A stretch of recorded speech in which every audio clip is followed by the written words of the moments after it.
1 on kuulda. Tere hommikust ja tere tulemast teemapäevale Teater tulevik. Mul on tõesti ülihea meel näha, et nii palju inimesi on varasest hommikutunnist hoolimata liitunud meiega siin Sakala 3 kammersaalis. Minu nimi on Kirsten Simmo ja olen Eesti Teatriagentuuri juht ja tänase päeva moderaator. Teater tulevik on meie teemapäeva nimi, aga kui alustasime selle ürituse organiseerimist, siis töö pealkirjaks oli meil tegelikult Teater 30. See teemapäev on siis pühendatud Eesti Teatriagentuuri 30. juubelile.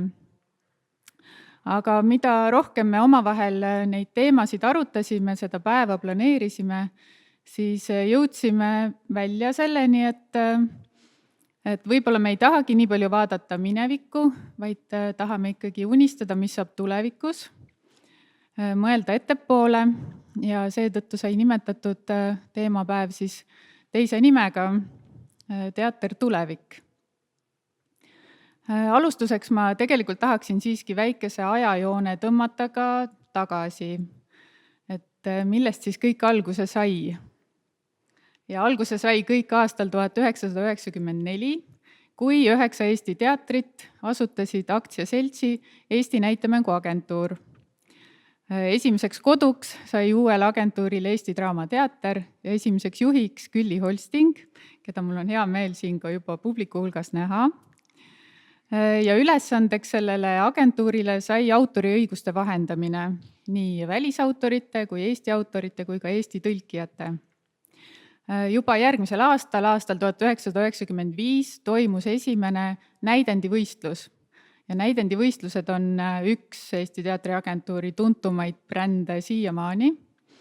Et sellest ajast peale need siis toimuvad. Aastal 2001 asutati üks teine organisatsioon, Teatriliidu teabekeskus, täiesti eraldiseisva üksusena. Sealt tegevus puudutas siis eelkõige infovahetust, teatri infovahetust välismaale, Eesti inimestele.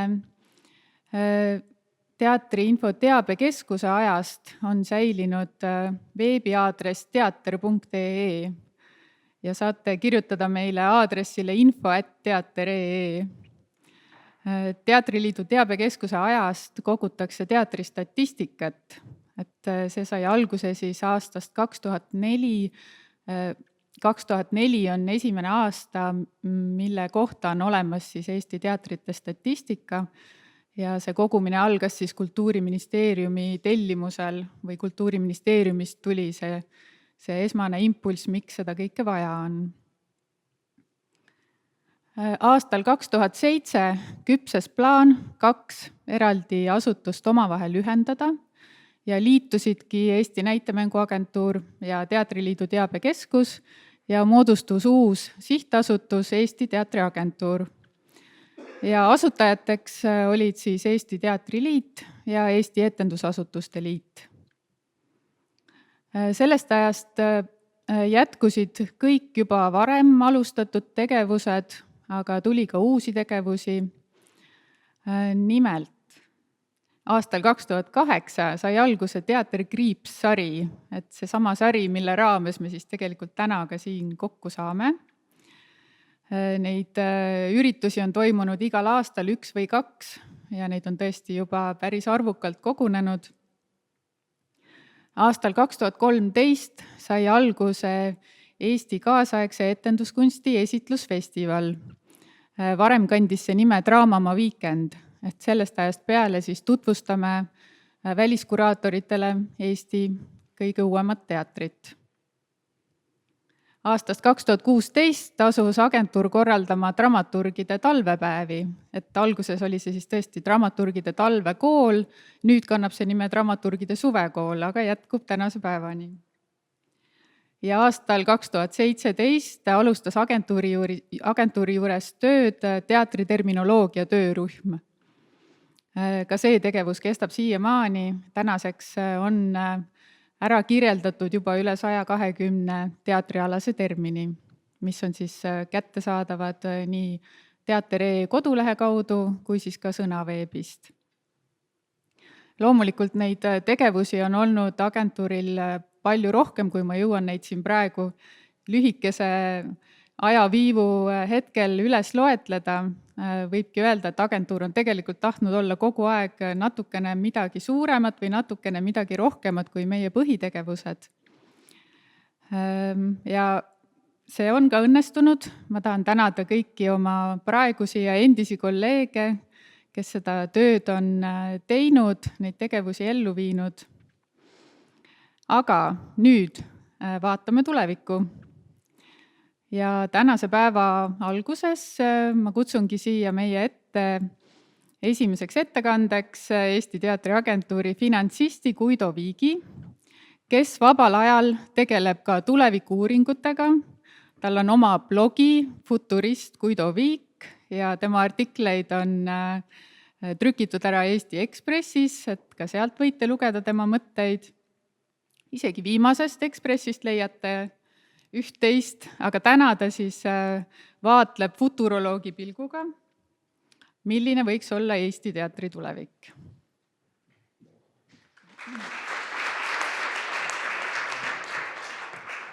Aitäh. Tere minu poolt ka, jah. Miks ma siin täna olema, kuna teema on selline, et teatri tulevikust rääkida, siis selline avaloeng, mina teatri tulevikust või teatrist ilmselt professionaal rääkima ei ole. Tulevikust räägin selle tõttu, et hariduselt esimene haridus oli majandus Tallinnast, aga 2004 vaatasime perega, võtsime nagu sabatipuhkuse, tegin magistrikraadi endale, mida õppida, siis numbreid enam ei tahtnud. Ja siis käisime maailma peal, 1,5 aastat olin Austraalias ja tegin tulevikuuuringutes magistrikraadi Perthis, Curtini ülikoolis.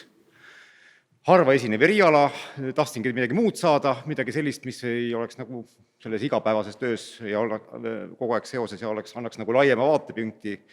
Eestis siiamaani jamatead ikka ainukene, kui Arenguseire Keskuse juht ütles mulle viimati, et Turus pidi üks eestlane juba õppima ka. Kõige lähem koht, kus Eestis seda õppida saab, ongi Turu ülikool. Soomes on üldiselt tugev koolkond, parlamendis on oma tulevikukomisjon, alates lamaaegadest 90. alguses. Nii et sealt tasub minna. Ma mõtlesin, aga täna võtaks lihtsalt kokku, kuidas ma seda avan või tänast päeva, et annaks tausta sellele teatri tulevikust mõtlemisele. Võtaks lihtsalt kokku selle, ütleme nii-öelda, kui ta oleks ülikoolis ja ta oleks aine nagu Future Studies 101, inglise keeles öeldakse, eks selle 101, see kõige avaloeng, et need peamised märksõnad, kuidas me üldse saame vaadelda tulevikku, kuidas see vaatamine toimub, mis on seal kindlat ja mis ei ole kindel, eks ole. Ja teeks sellise sissejuhatuse, ja siin oma organisatsiooni märgi panin ka, selle liige ma olen ülikooli lõpetamist saati nüüd olnud, USA baseerub organisatsioon, põhimõtteliselt ametiühing, futuroloogide ametiühing Ameerikas. Aga ülikoolis mind sinna kuidagi võeti ja sinna ma olen nagu jäänud. Teine ametiühing liit on ka, kus ma kuulun, on Eesti siseaudiitorite ühing, selle asutajaliige olen. Nii et need on 2. Ja agentuuris muidugi, ma ei teeni leiba sellega, et see oleks ka selgelt, et ta on ikkagi, ma olen leiva teenimisel või igapäevas elus ikkagi selle majanduse juurde jäänud, et lisaks teatriagentuuri siis raamatupidamise ja asjaajamise hoidmisele Rahandusministeeriumis praegu hoian raamatupidamisseadust ja lisaks on veel oma väike tootmisettevõtte ka, et need on sellised kliendid või tööandjad, kes mul praegu on ja nendega toimetan. Aga iga päev jah, palju mul on siin saalis üldse inimesi, kes autoritasusid saavad agentuuris, keda ma ikka mõned on, et ma nägupidi ei tunne, aga siis nimepidi või meiliaadresside pidi tunnen ja pangakontode pidi tunnen, siis teate, pilt ees, mida ma teen seal, et püüan hoolitseda. Nüüd olen viimased 8 aasta vist läheb praegu, 2017 olen agentuuris ka siis olnud. Aga räägiks siis tulevikust üldse, et kuidas me saame, mis meile seal esimeses loengus, esimeses semestris õpetatakse, kuidas üldse saab vaadata tulevikku. Esiteks, ta ei ole, objektiivselt uurida ei saa. Ta ei ole ju siin, sa ei saa mõõta või katsuda, et jah, see juhtub või see saab olla. Minevikust me teame, minevik on kindel, see oli see või teine, tulevikke on alati palju, sellepärast on ka inglise keeles see termin on futures studies ehk tulevike uurimine. Ja rohkem järjest enam praegu tuleb ka kasutada foresight ehk ettenägelikkus pigem, kui on see distsipliini nimi, siis kui nagu uurimine, et ta ei ole selles mõttes kindlasti teadus objektiivselt kohe võtame välja. Teine, ja seirame, see on tegelikult muutuse seire, mis ümberringi liigub, nagu jõgi voolab, mis maailmas, millised trendid on, millised moed tulevad, mis tehnoloogirindel toimub, mis kultuuririndel toimub, eks ole, kuhu midagi liikumas on, kõik, mis liigub, peaks nagu lambi põlema panema, et kuhu ta läheb. Teine, mis teda eristab tavapärasest seda mõtteviisi, on, kui me näiteks teeme oma asutuse või ettevõtte näiteks turu-uuringut või tahame ta kohta midagi teada, siis üldjuhul me lähme vaatame seest väljapoole, et kes mu lähimad kaastöötajad on, kes mu töötajad, kliendid, tarnijad, kes iganes, kes on need nii-öelda stakeholderid või huvipooled siis, kes ja hakkame neist ja siis kes on nende taga ja siis kes on nende taga veel ja mis veel toimub, siis see arenguseire tuleb nagu vastupidi, et me läheme kõigepealt või nii kaugele kui saab, astume selja taha nii-öelda, sellepärast ma selle kuu pealt vaatame, see pildi siia panin, et vaatame nagu võimalikult kaugel ja siis küsime, mis on need kõige suuremad muutused on ja siis küsime, mida need suured muutused tegelikult meie jaoks siis tähendavad. Need on need, mis üldjuhul sellest seest väljapoole minnes meil fookusesse ei jõuagi kunagi. Kolmas on see, mis kohe avalõngus öeldakse, et ennustamine on võimatu. Ongi võimatu. Täppisennustamine igal juhul, nad on võimatu mitmel põhjusel. Esiteks, neid võimalusi on lihtsalt nii palju juba esimese sekundi pärast, et nende arv ei ole nagu fikseeritud või piiratud, sa jõuad lõpmatuseni kiiresti. Mis nende kombinatsioonid siis tuua võivad sulle. Ja teiseks ta on ka iseenesega vastuolus olev tegevus, et kui mul näiteks oleks kuidagi võimalik, ma ei tea, matemaatiliselt välja arvutada, et Kirsten jääb, täna on kolmapäev, jääb neljapäeva hommikul kell 9:17 auto olla, siis ma ütlen seda Kirstenile, siis Kirsten ei lähe maja uksest välja, ehk mõni ennustus ei täitu. Ja see, ehk ta muudab, iga ennustus ise osaleb selle tuleviku kujundamises. Et nagu selles mõttes me nagu kui Excelis teete selle, panete mingisuguse valemi ise endast sõltuma, siis ta annab teile vastuse, et error või see on umbes samasugune fenomen selle, et täpselt ei saa. Ja seda on ka statistiliselt vaadatud, et meil need ennustamise elukutsed, neid on alati vaja olnud ja jääb ka vaja, me peame riigieelarvet kuidagi planeerima näiteks, eks ole, sellepärast tuleb majanduskasvu kuidagi ennustada, eks ole. Aga kui te vaatate tagasi ajaloos, siis et võrdlete ennustatud sellega, mis tegelikult juhtus ja seda saab ju nüüd teha, eks ole, kui aasta tagasi ennustati, mis aasta pärast peab olema, sa võrdled sellega, mis täna on, siia võtad valimisse piisavalt palju ennustusi, siis ütleme keskaegse astroloogi ja tänase keskpanga majandusanalüütiku ennustuste tabamistõenäosus on samasugune. Ehk see on juhuslik valik. Kui te võtate sinna piisavalt palju nagu valikusse need ennustusi ja võrdlete, mis tegelikult juhtus, siis põhimõtteliselt astroloogi või kaardipanija ja kõige parema majandusanalüütiku IMF-i, kes iganes, nende tulemused, tõenäosus täppi saada on samasugune ja see annab tulemuseks teile juhusliku jaotuse, normaaljaotuse statistiliselt nagu tulemuse. Kolmas märksõna on teadmatus. Tuli vahest kaitseministrid räägivad sellest või sõjaväelased räägivad sellest. See tuli sellest, et Vietnamis ameeriklased juba oli see tulevikuuuringute distsipliin natuke tekkinud, üretasid siis nagu lahinguid ette ennustada, et niimoodi, kui meie teeme seda, vastane teeb seda, mis me siis teeme. Ja töötasid välja nagu isegi staapides tihti mitukümmend erinevat lahingustsenaariumit, planeerisid ennem läbi ja siis, kui pärast takkajärgi vaatama hakkasid, mis siis juhtus, siis selgus, et ükski lahing ei läinud mitte kunagi ühegi neist 20 stsenaariumi järgi, põhimõtteliselt ikkagi ükski plaan ei pea esimesi minuteid lahingus vastu. Ja ikka juhtus see, et midagi, mida nad ei teadnud, et nad ei tea, tuli sisse. Ehk nad võtsid kõik, nad teadsid, et nad ei tea, et vastane teeb seda, kas teeb seda või toda, või seda või toda. Aga see, mida nad veel ei teadnud, et nad ei tea, sealt tuli see muutus nagu sisse. Ehk lihtne, kui me mõtleme oma teadmiste mahule, et meil on ju igal ühel kogu inimkonnal mingi arv või teadmiste hulk, siis on piiratud, see on mingisugune mingi sfäär või kogum. Ja selle taga on iga teadmine, annab teile ka selle küsimuse, et aga mis me teame, mida me veel ei tea. mis on need küsitavused, et kui ma saan teada, et ma ei tea, temperatuur soojeneb praegu, siis ma ei tea, kui palju ta soojeneb näiteks, eks ole, aga selle taga on veel need küsimused, mida me ei ole endalt küsinud. Ehk ei ole võimalik täna teada seda, mida me saame teada homme, see lihtsalt nagu kokkuvõttes. Ja või näide, mis ma olen toonud, et kui Columbus läks otsima ju Indiat, eks ole, aga ta ei teadnud, et ta leiab Ameerika, et ta ei tea, kus on Ameerika, ta ei teadnud, et ta ei tea, kus on Ameerika, kui ta seda otsima läks sel hetkel. Pärast sai teada ja siis ta sai teada ka uusi küsimusi, et nüüd ta ei tea, kui pikk on Amazonase jõgi või kui kõrged on Andide mäed, eks ole, et ta ei tea veel seda või need on vaja välja uurida. Iga vastus annab meile alati uued küsimused. Ilma küsimusteta vastuseid ei ole olemas. Ajanool, mis on ka selline baas. Et üldiselt me tunneme seda maailma, kus nii nagu ma siin olen alla pannud, need on Inglise kuninganna näopildid noorest peast ja vanast peast, me tunneme seda, kuidas kõik asjad ju liiguvad kulumise poole. Eks on see, mida meile koolis õpetati, termodünaamika seadused, kuidas öelda, et iga vaasi saatuseks pidi olema puruneda kunagi. Aga millal ei tea, aga tema määramine on, et ta laguneb, kõik asjad kulunevad, lagunevad, vananevad, jagunevad oma osadeks, see on selline entroopne lähenemine, entroopia on alati positiivne, ehk alati, kui me midagi teeme, siis midagi kulub ära ka. Keskkonnasaaste näiteks on tegelikult entroopia, eks ole, pakendusse me oleme jõupingutuse sisse pannud, aga me ei söö seda ju kodus ära, me sööme vorsti, eks ole, see läheb ära. Ehk see jõupingutus, mis sinna pandi, energia ja inimtöö, see läheb sel hetkel raisku ära, kulub ära. Aga mis nagu tavaliselt jääb vaatepingist välja, on see vastassuund, ehk kasvamine niimoodi alt üles nool ja see on see, kuidas loodus töötab. Ehk kuidas molekulid ühinevad rakuks, kõigepealt aatomid molekulid ühinevad rakuks, rakud ühinevad organismid ühiskonnaks kunagi. See on nagu alt üles liikumine.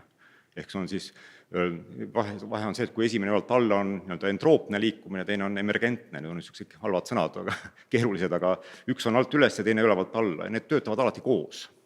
Ehk ei ole maailmas jõudu ilma vastujõuta, siis on ka sellel on oma vastujõud. Ja siit tulebki, kuidas nüüd, siin ma panin ühe raamatupildi, et Bertrand de Jouvenel oli prantslane, 67. aasta raamat, mille pealkiri on siis eesti keele tõlkides vaimamise kunst.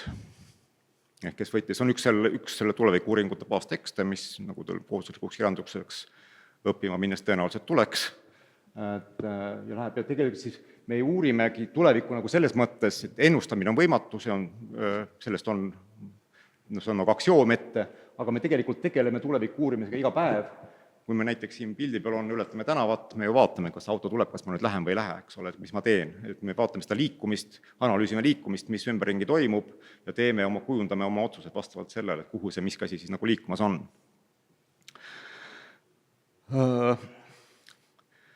Ja kui me nüüd siin muutust vaatame, mis me selle öelda kohta saame, et kui maailmas üldse on püsivaid ja kindlaid asju, siis muutus ju on. Selline, see ei ole kunagi ära lükkunud ja kuna ajanool näitab kahes suunas, siis ta on alati ka paradoksaalne. Ehk ta liigub alati vastassuundades korraga. Meil ei ole jõudu ilma vastujõuta, siis see tähendab, et meil ei ole, kui me liigume nagu surma suunas või purunemise suunas või kulumise suunas, siis alati liigutakse ka uute asjade fenomenide tärkamise suunas. See on see emergentsus, tähendab ju tärkamist eesti keeles. Ja selle tõttu ta on alati paradoksaalne, ehk me jäämegi nagu oleme mingis mõttes nagu paisuvas maailmas, kus me muutume korraga ühtaegu rikkamaks ja vaesemaks, ilusamaks ja koledamaks, rumalamaks ja targemaks või targemaks ja rumalamaks. Headus läheb heamaks, kurjus läheb kurjemaks. On niisugune alati paradoksaalne. Kui globaliseerumise trend näiteks alguse sai, siis algul ei märgatud, aga lokaliseerumine tuli kohe kaasa.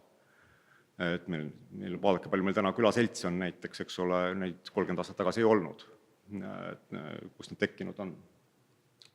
Muutus on mitte lineaarne, et üldiselt iga trendi, ükskõik kui te trendi võtate, näiteks moevool on trend, eks ole, tulevad, ma ei tea, laiad püksid moodi või kitsad püksid moodi, eks ole, siis ta alguses ta ei ole nagu sirge. Alguses ei saa minema, siis paneb vuhinal minema, siis taandub jälle ära, tuleb midagi muud asemele. Inimelu on tegelikult, see on sama kujuga, see on S-kõver, Ehk üldiselt fenomenid ja sellised arengutrendid on alati S-kõvera kujul, aga kui vaadata miskit moodi, kus me oleme, et kus kohas ta on, näiteks tehnoloogias, ilmselt AI on praegu selle S-kõvera alguses suhteliselt, aga praegu on nagu vohama läinud. Tuli pikka aega, millal meil neid igasuguseid Ameerika filme tehti, Schwarzeneggeriga peaosas, et pidi tulema, nüüd on ta nagu vohama läinud. 20 aastat võttis aega, olime all selle alguse sirge peal, eks ole. Mingid vood on jälle nagu küpseks saanud. Eesti arenes 90-ndatel väga kiiresti, praegu me oleme tegelikult majanduses seisame vähemalt juba 2 aastat ja pluss. Nagu küpsesse faasi jõudnud. Ja üldiselt käivadki siis niimoodi, selle küpsusfaasi kõrval tuleb alati mingi muu, peab see mingi muu tulema, mis teda kunagi asendama või katma või täitma hakkab. Seda tähendab see mittelineaarsus, ta kunagi ei ole sirge. Et see, et ta tuli tänaseni niimoodi, see ei tähenda, et ta homme jätkub samamoodi.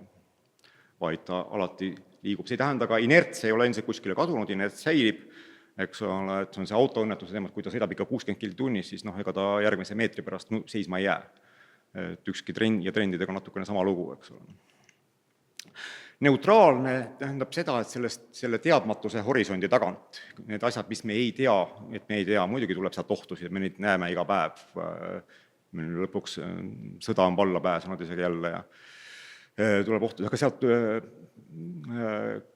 tuleb ka võimalusi, jällegi see on paradoksaalne, et need ohud ja võimalused käivad alati käsikäes, et sellepärast ei saa, minu meelest on see kõige suurem nagu selline põhjus, miks mitte meelt heita, et kogu seda hullust vaadates, mis ümberringi toimub, et ei ole ainult, et halvad asjad tulevad ka head asjad. Ma ei tea, koroona tuli ka vaktsiin, eks ole, võttis aega, mis me teeme, aga küll ta tuleb, iga oht leiab ka oma nagu vastu ohu. Ja viimaseks siin mul on see, et on kihiline, see on, me tihti mõtleme näiteks tehnoloogilisest arengust, et uued asjad asendavad vanad ära. Ei ole nii, autod on tulnud, hobused ju ei ole kadunud. Et mis siis, et nad lähevad tahaplaanile kuskile, seal all on, aga nad elavad all edasi. Et me isegi mõõdame ju autosid hobujõududes natuke, eks ole. Või teatrile nüüd lähemale tulles, eks ole, kino tulek ei kaotanud teatrit, televisiooni tulek ei kaotanud kino, raadio tulek ei kaotanud ajalehti ära, eks ole, või televisiooni tulek raadiot. Et selles televiisoris sisaldub ju raadio. Ehk lihtsalt sellele helile on pandud pilt juurde. Igas teie telefonis, seesama telefon, see nuputelefon on endiselt peidus, aga lisaks sellele on ta palju muud. Aga alguses oli ainult telefon. Alguses oli ainult nupu, said helistada sellega, eks ole. Aga täna on see üks paljudest äppidest, mis meil seal sees on, aga ta on endiselt alles, ta ei ole kuhugi kadunud. Et see kihilisus ütleb, et iga alumine kiht, kui maja lammutama hakata, kui te 3. korruse lammutate, siis ikka 4 ja 5 lagunevad ka. Aga teine võib alles jääda. Ehk kui meil näiteks ei ole interneti, siis see ei tähenda, et telefoniside on kadunud, aga kui meil ikka telefonisidet ei ole, siis internet ei ole ka. Kui meil ei ole internet, see ei tähenda, et elekter oleks kadunud, aga kui elekter on kadunud, siis ilmselt ei ole internet ega telefoni kumbagi. Et mis on selline kihis, milt nende korruse tehnoloogia või kuskil töötab. Ja selle kihilisuse juurde siis ma võtsin sellise pildi, siin me oleme, ma võtsin nüüd siis, see on meil peres tehtud seal 20 aastat tagasi, kui ma õppimas käisin. See on Walpole rahvuspark Lääne-Austraalias ja üks puu seal, ja kui te teete, see puu on elus, mille sees me seisame. Need lapsed on nüüd juba suured ülikoolis kõik, aga lihtsalt seda kihilisuse kasvu või seda kujutas kõige paremini, minu meelest kõige lihtsamalt arusaadavalt on üks araabia õpetlane, oli 14. sajandil Ibn Khaldun. Ta on inglise keelde tõlgitud, sest inglastel oli 19. sajandil palju selliseid araabia fänne, nad olid seal vahepeal ära vallutanud ja selle tõttu ta meile on tulnud, aga tema kirjeldas, ütleme, tänases Tuneesias asuvate, seal tuli järjest niimoodi lindriigid tärkasid, mõne pärast tulid kõrbest peduiinid ja tõmbasid maha, lammutasid ära, sõdisid ja vallutasid ära, eks ole. Ja neid käis seal järjest, ükski ei püsinud kaua ja siis ta oli seal kohe Miiri jõuande, tema tekst on selline, kes kirjeldab seda protsessi umbes nii, et tuleb üks hõimupealik, kes suudab endale ühendada rohkem kui enda ainult, vaid 10 hõimu, liidab kokku, need on ühe asja eesmärgi eest väljas, nad lähevad ja asutavad oma riigi, teevad seda, ehitavad selle linna sinna mere äärde siis, eks ole, aga kõik otsused seal on demokraatlikult, nad tehakse, selleks, et seda teha, see hõimud peab suutma need allhõimud enda alla või üksmeelele saada, konsensusele jõuda, et need tehakse konsensuslikult pigem. Kui seda arenema hakkab, siis üha enam tuleb spetsialiseerumine, ehk otsused, see ei ole efektiivne lahendus, ju efektiivsus suureneb, nüüd tõmmatakse keskele kokku, sina teed, see tekib tööjaotus, eks ole, sina oled meil rätsep ja sina oled valvur ja sina oled politseinik ja sina oled maksukoguja. Aga see tähendab seda, et otsused ka tsentraliseeritakse üles selle konsensuse asemel üles keskele kokku. Aga kuna efektiivsus kasvab, siis linn õitseb teise valitseja ajal, mis on selle esimese poeg, ja kolmanda ajalgi õitseb veel, aga neljanda ajaks on see õitsev muutunud niimoodi, et fassaad on küll nagu suur ja võimas, aga seest on ta tühi, nii et tema järgi siis neljanda valitseja ajal oli see linn küps vallutamiseks. Et langes kergesti, kui kallale minna.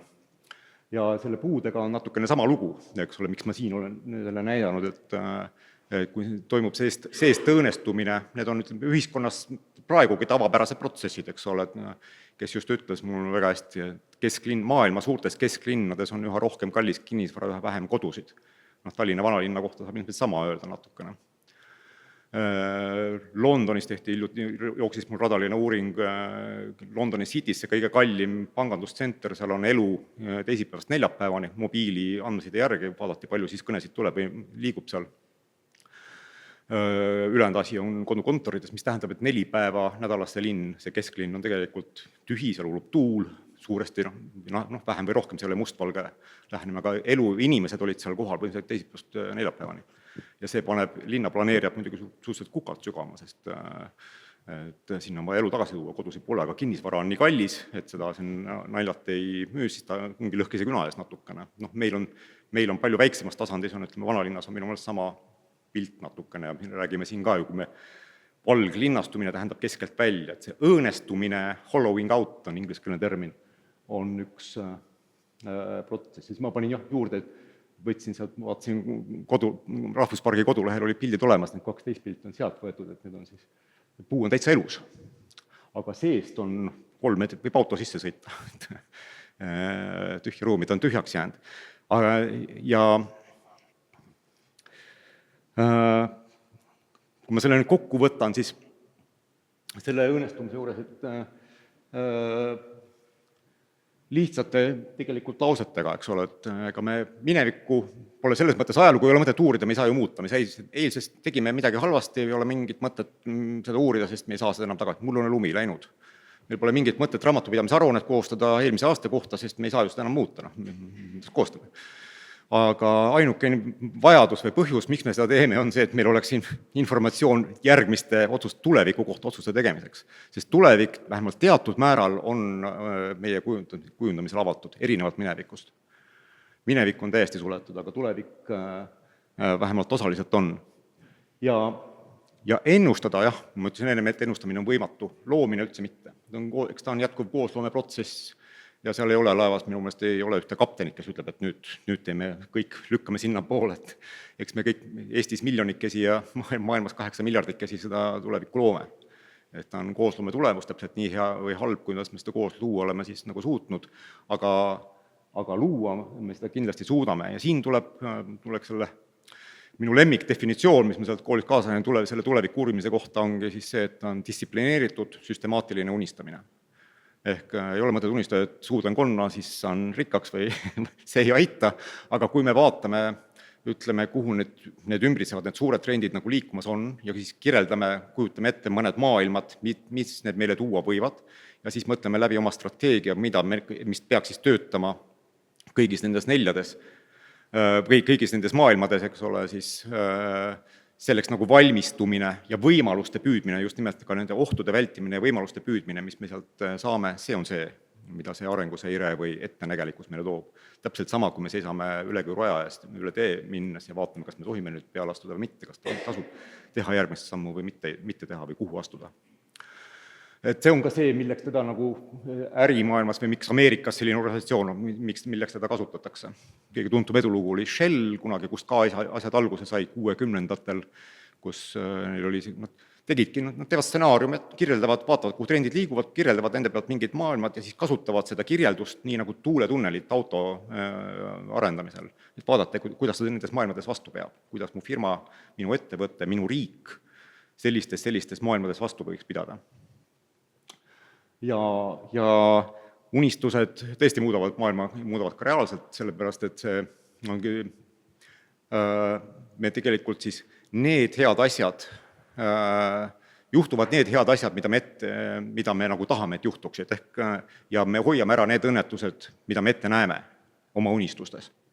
Aga näiteks ilma unistamata on võimatu saada heaks näitlejaks ilmselt siin, heaks kirjanikuks, heaks arstiks, heaks ilma unistamata on isegi võimatu abielluda oma armastatud tütarlapsega sellest ette unistamata.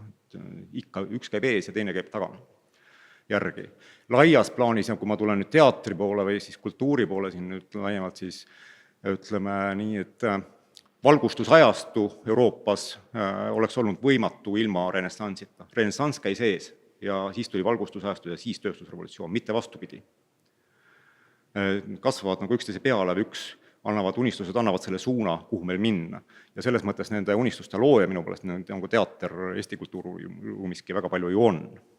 Kui me praegu ringi vaatame, siis unistused kipuvad meil olema väga tumedad erinevalt 50 aasta tagusest ajast, kus me ikka unistasime, et saaks, ma ei tea, Marsile ja tähtede juurde, eks ole, praegu me pigem käisin just vaatamas kodusõja filmi, USAs on üks arengustsenaarium näiteks täiesti usutav praeguseid trende vaadates, aga tõenäoliselt ongi selline unistus, millest siis loodetavasti ikka suudetakse ära hoida, eks ole, kuna see on nüüd teadvustatud, et see oht on olemas. Aga ja laias plaanis ma siin lõppu teadiks jätsin Arthur C. Clarke, kes on ka ulmekirjanik ju, siis ainus tõeline viis saada teada oma võimaluste piire on üritada võimatut, siis saab teada, muidu teada ei saa. Et sellepärast seda tulevikust mõtlemist nagu vaja ongi.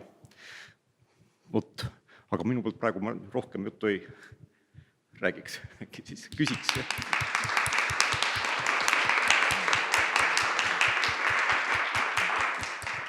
Suur aitäh sulle, Guido. Kas on küsimusi Guidole?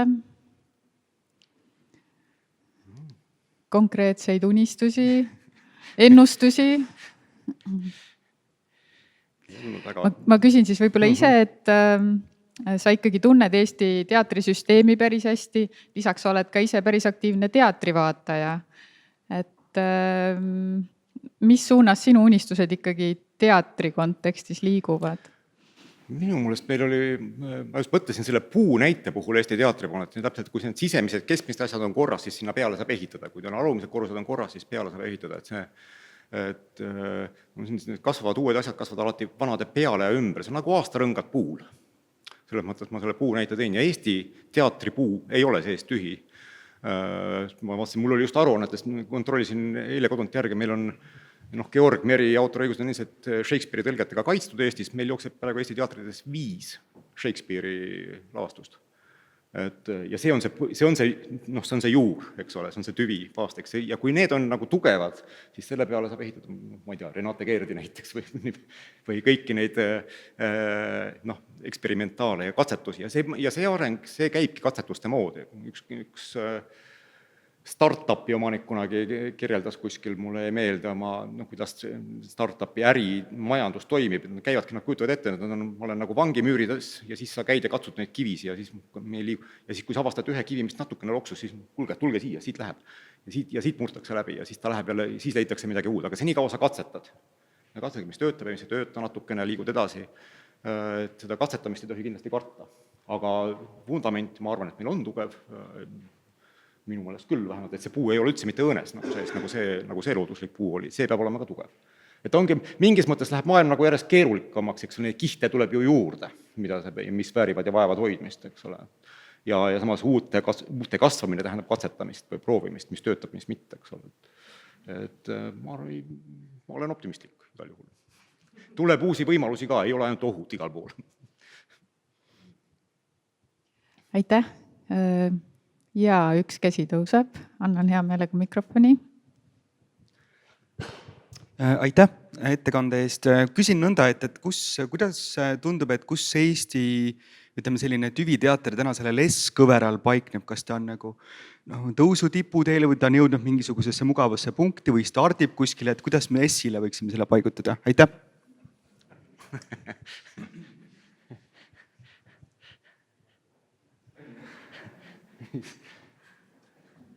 See on, kui pikk ja alumine joonis, eks ole. ma mäletan, raskelt see ta käib ka natuke niimoodi, et kui sellel Eskõverel sa jõuad sinna tüves, vahel me püsime selles stabiilsuses väga pikka aega. Mina mäletan vähemalt aega siin, kui meil Eesti tekkis jälle, kui me Eesti NSV-st välja saime, kui teatrisaalid olid päris tühjad. Ja praegu me sellest ikka oleme väga kaugel. Nagu.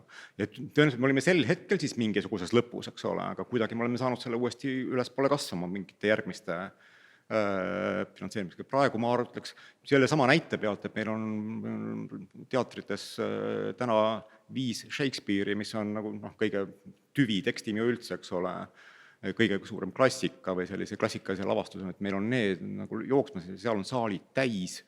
Ma arvan, et keskel me oleme kindlasti küps teater, ei ole selline projektid, need, mis siin majas toimuvad, need on need sellest, mis on alguses, mõnest tuleb ja mõnest ei tule, sa kunagi ei teagi, millest see kasvama läheb, eks ole, milline see katsetus sulle niisuguse vohamise annab. See on nagu jällegi, miks see võrdlus on ükssarvikutega, eks ole, startupide iduettevõtete ellujäämisreit on väga madal, 1% võib olla, aga siis see üks, eks ole, meil on see Skype'i edulugu või Wise'i edulugu, eks ole, 100, kui ta läheb, siis läheb suurelt. Aga tüviteatriga, mina ütleks praegu, et keskel oleme, areneme. Ja. Et stabiilsed ja ka need trendid, need on erineva pikkused. Mõni moepool on mingi toode, püsib ühe hooaja ainult, eks ole. Mõni voolus, tööstusajastu, eks ole, industrialiseerimisajastu kestab sajandeid. Praegu me oleme selle lõpus pigem, see on nagu seal vaatame, et mis siis nüüd edasi tuleb, ei tea veel, see on natuke selles mõttes toodab ebakindlust maailma.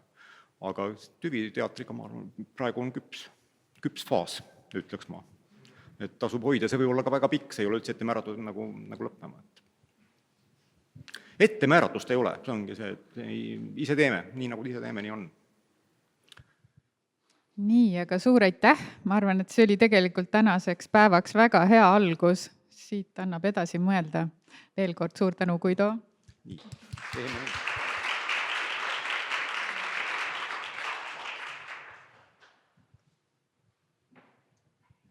Nii, aga nüüd ma kutsun siia Eesti Etendusasutuste Liidu tegevjuhi Liina Undi, kes tutvustab meile uut etenduskunstide arengukava.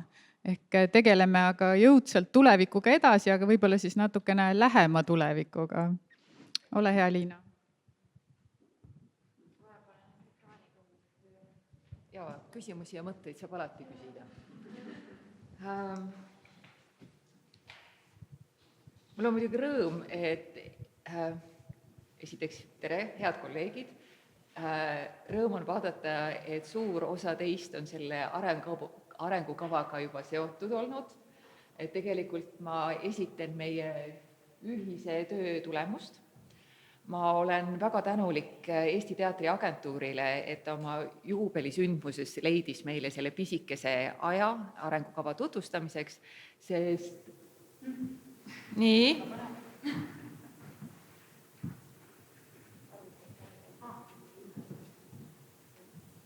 Jah.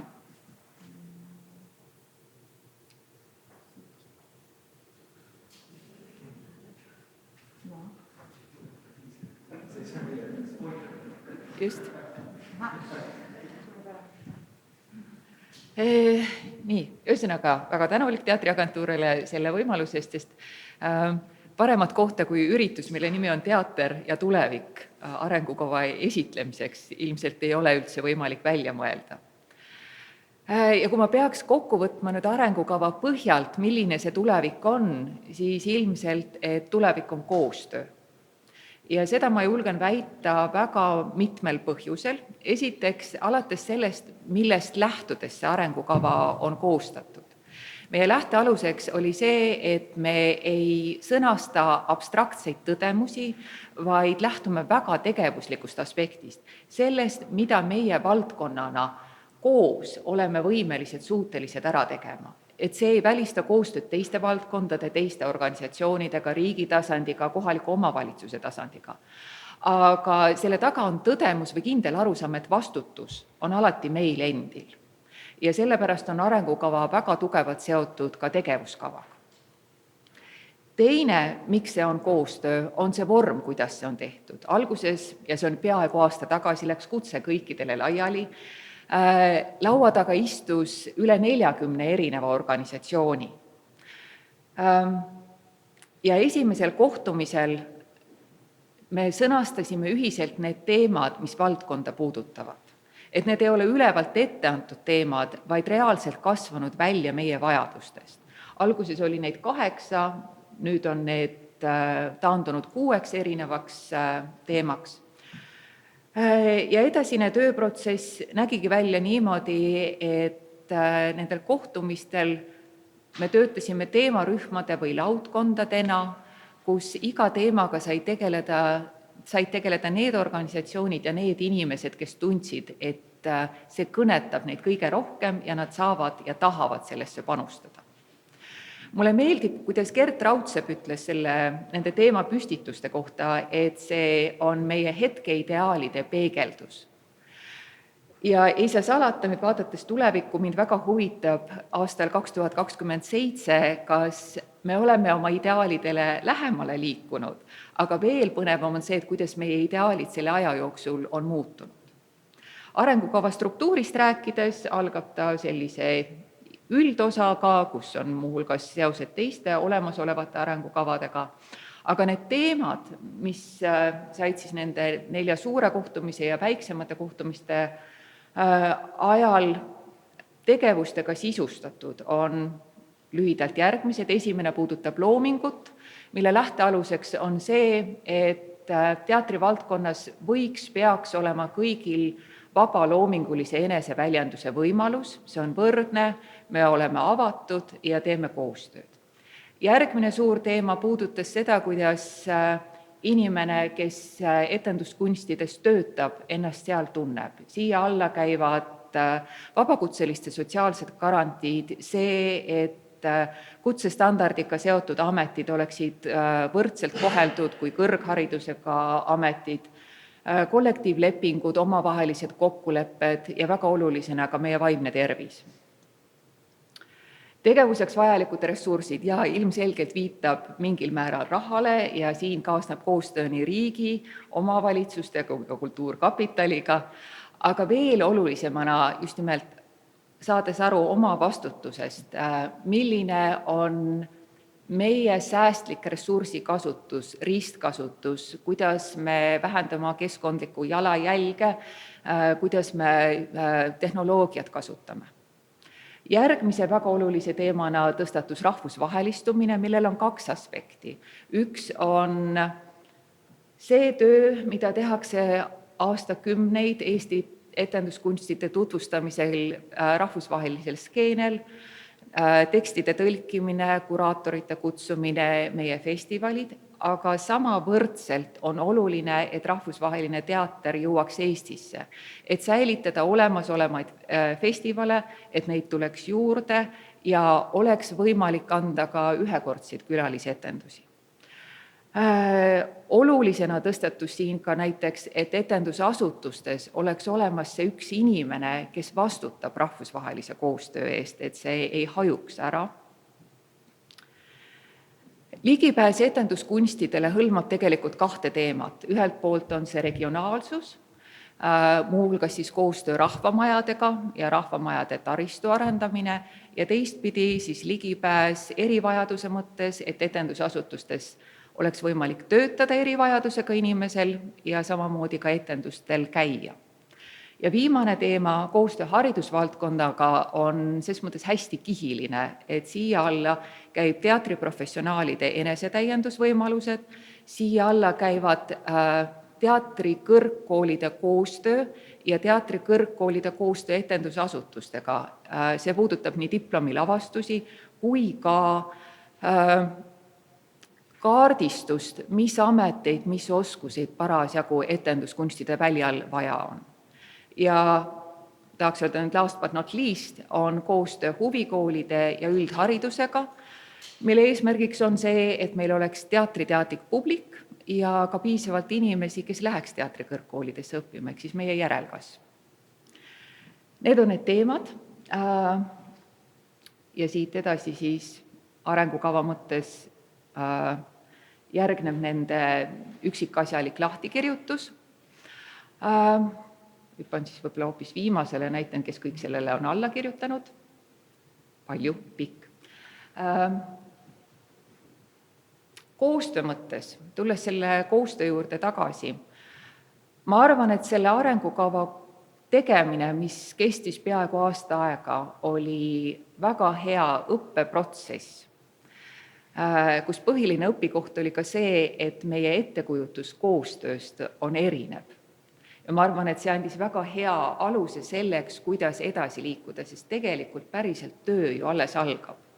Ja plaanitud on see niimoodi, et aastas on 2 kohtumist, üks sügisel, üks kevadel, kus me saame kokku ja vaatame omavahel, kuhu me oleme jõudnud.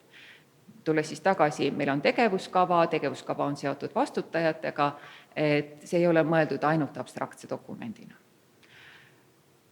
Nii, ma tänan kõiki, kes on sellesse panustanud.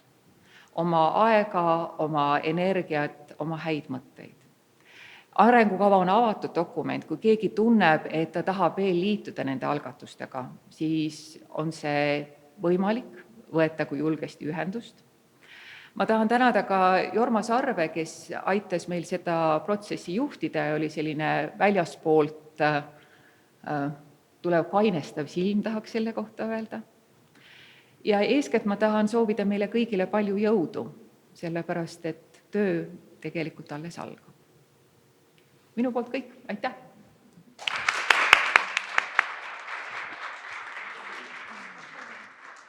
Jaa, suur aitäh, Liina! Ma ütlen võib-olla seda, et kus seda lugeda saab, seda arengukava, et see on üleval kõikide asjasse puutuvate organisatsioonide kodulehtedel ja ka teater.ee lehelt on see kergesti leitav. Et sealt saate siis lugeda, sealt saate omale alla laadida ja tõesti, nagu Liina ütles, et kohtumised ju toimuvad edasi, et kes vähegi tunneb endas jõudu ja soovi panustada, et siis tulge ja liituge. Aga jah, olles ka ise selles protsessis osaline, siis ma ütlen, et koostöö on märksõna tõepoolest ja koostöös peitub jõud. Kuna meie ajakava on täna päris tihe, siis ma tegelikult Liinale võib-olla küsimusi esitama ei hakkagi, aga Liina on loodetavasti meil siin meiega kaasas, et me võime küsida temalt kohvipauside või lõunapausi ajal ja tegelikult need arengukava teemad tulevad meil täna veel jutuks, et me räägime sellest veel. Nii, aga nüüd lähemegi edasi koostööga. Ma kutsun siia ette teatri tugiorganisatsioonide esindajaid. Esiteks Teatriliidu esimees Gert Raudsepp, Eesti Lavastajate ja Dramaturgide Liidu juhataja Siret Kämpel, siis Eesti Etendusasutuste Liidu juhatuse esimees Velvo Väli, Eesti Näitlejate Liidu juhatuse esimees Tõnn Lamp ja istun ka ise teie sekka siia siis teatriagentuuri juhina ja kutsun meid modereerima või vestlust juhatama Tartu Uue Teatri tegevjuht produtsent Maarja Männi.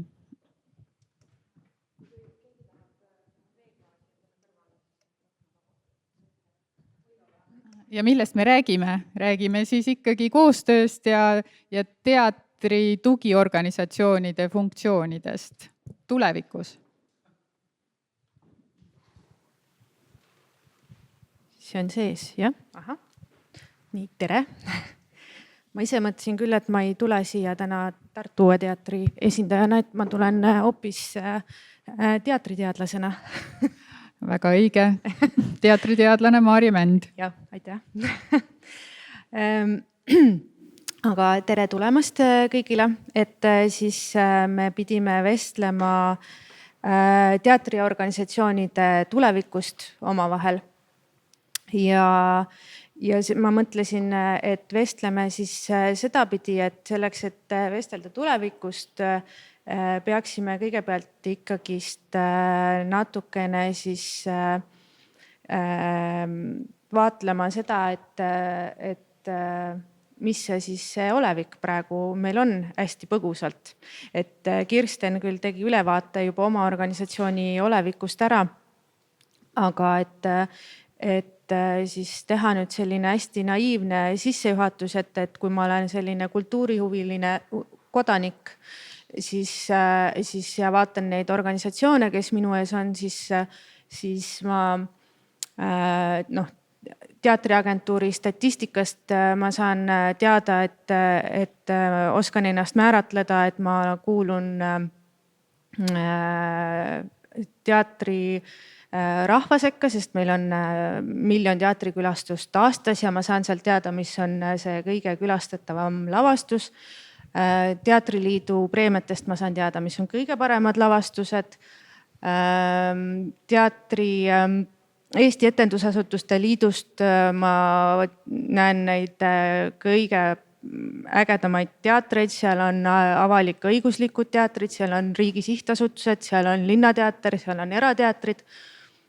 Lähen sinna mõnda teatrisse siis sisse, istun saali, selleks, et seal midagi näha, siis seal on siis saalis siis on agentuuri vahendatud teatritekstid laval, mille siis on kirjutanud dramaturgid lavastajate ja dramaturgide liidust, mille on pannud lavastajad lavale jälle sealt samast liidust, mida esitavad näitlejad näitlejate liidust.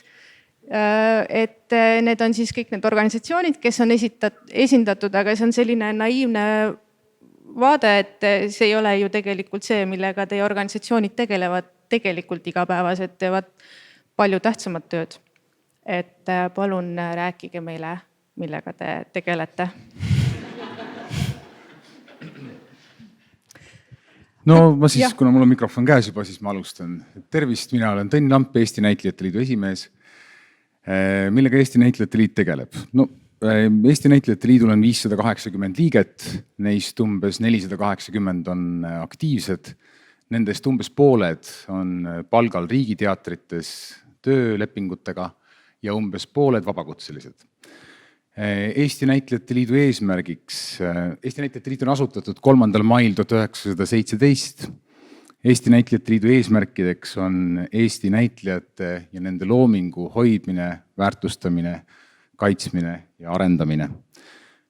Ja see on ka meie arengukava visioon või missioon õigemini. Eesti Näitlejate Liit koostööpartneriteks on siis Kultuuriministeerium, Kultuurkapital, Eesti Etendusasutuste Liit, Teatriliit, Teatriliidu alaliidud. Rahvusvahelises osas oleme me siis Rahvusvahelise Näitlejate Föderatsiooni katusorganisatsiooni liige ja püüame teha esimese samme näitlejate õiguste, kollektiivse esindamisorganisatsioonina näitlejate õiguste, esitaja õiguste, eelkõige esitaja varaliste õiguste esindamisel. Nii et see on siis lühidalt kõik. Järjest. Me jätsime Kirsteni vahele. Jah, tegelikult mina alustuseks juba natukene rääkisin paari sõnaga, aga võib-olla siis jõuame pärast ringiga tagasi. Ja Velvo Väli Eesti Etendusasutuste Liit. Kui algusesse minna, siis 91. aastast ja tõesti ka toona alustas liit teatrijuhtide liiduna, kuuludes ka Teatriliidu alla, aga üsna ruttu saadi aru, et tegelikult teatrijuht kui amet on viimane asi, millega selles liidus tegeletakse. Et tegemist on ikkagi asutuste, organisatsioonide liiduga ja võiks öelda, et millega me ei tegele. Et täna tegeleme me kõigega, mis puudutab siis etenduskunste, alustades siis seadusandlusest, olles partneriks seaduste koostajatele, jõudes läbi siis kõikide ametite, kellega siis kas erialaliidu tasandil või siis juba otse suhtleme, koolitused ja võib-olla veidi rohkem siin kõrval olevatest liitudest tegeleme meiega publikuga ehk siis läbi nende kunstide tutvustamiste, läbi nende erialade tutvustamiste, läbi koostöö. Jah, vast nii lühidalt esialgu. Aitäh, tere! Eesti Lavastajate ja Dramaturgide Liidus on 138 liiget ja liidu tegevust juhib 9-liikmeline juhatus. Meie peamised eesmärgid on seista liikmete palga ja sotsiaalsete huvide eest, kaitsta nende loomingulisi ja autoriõigustega seotud huve ja loomulikult ka liidu siseselt soodustada lavastajate ja dramaturgide koostööd. Praegu aktiivselt on liidu laual mitmeid teemasid, aga mainin ära 3, mis võib-olla ka tänase vestluse osas on olulised.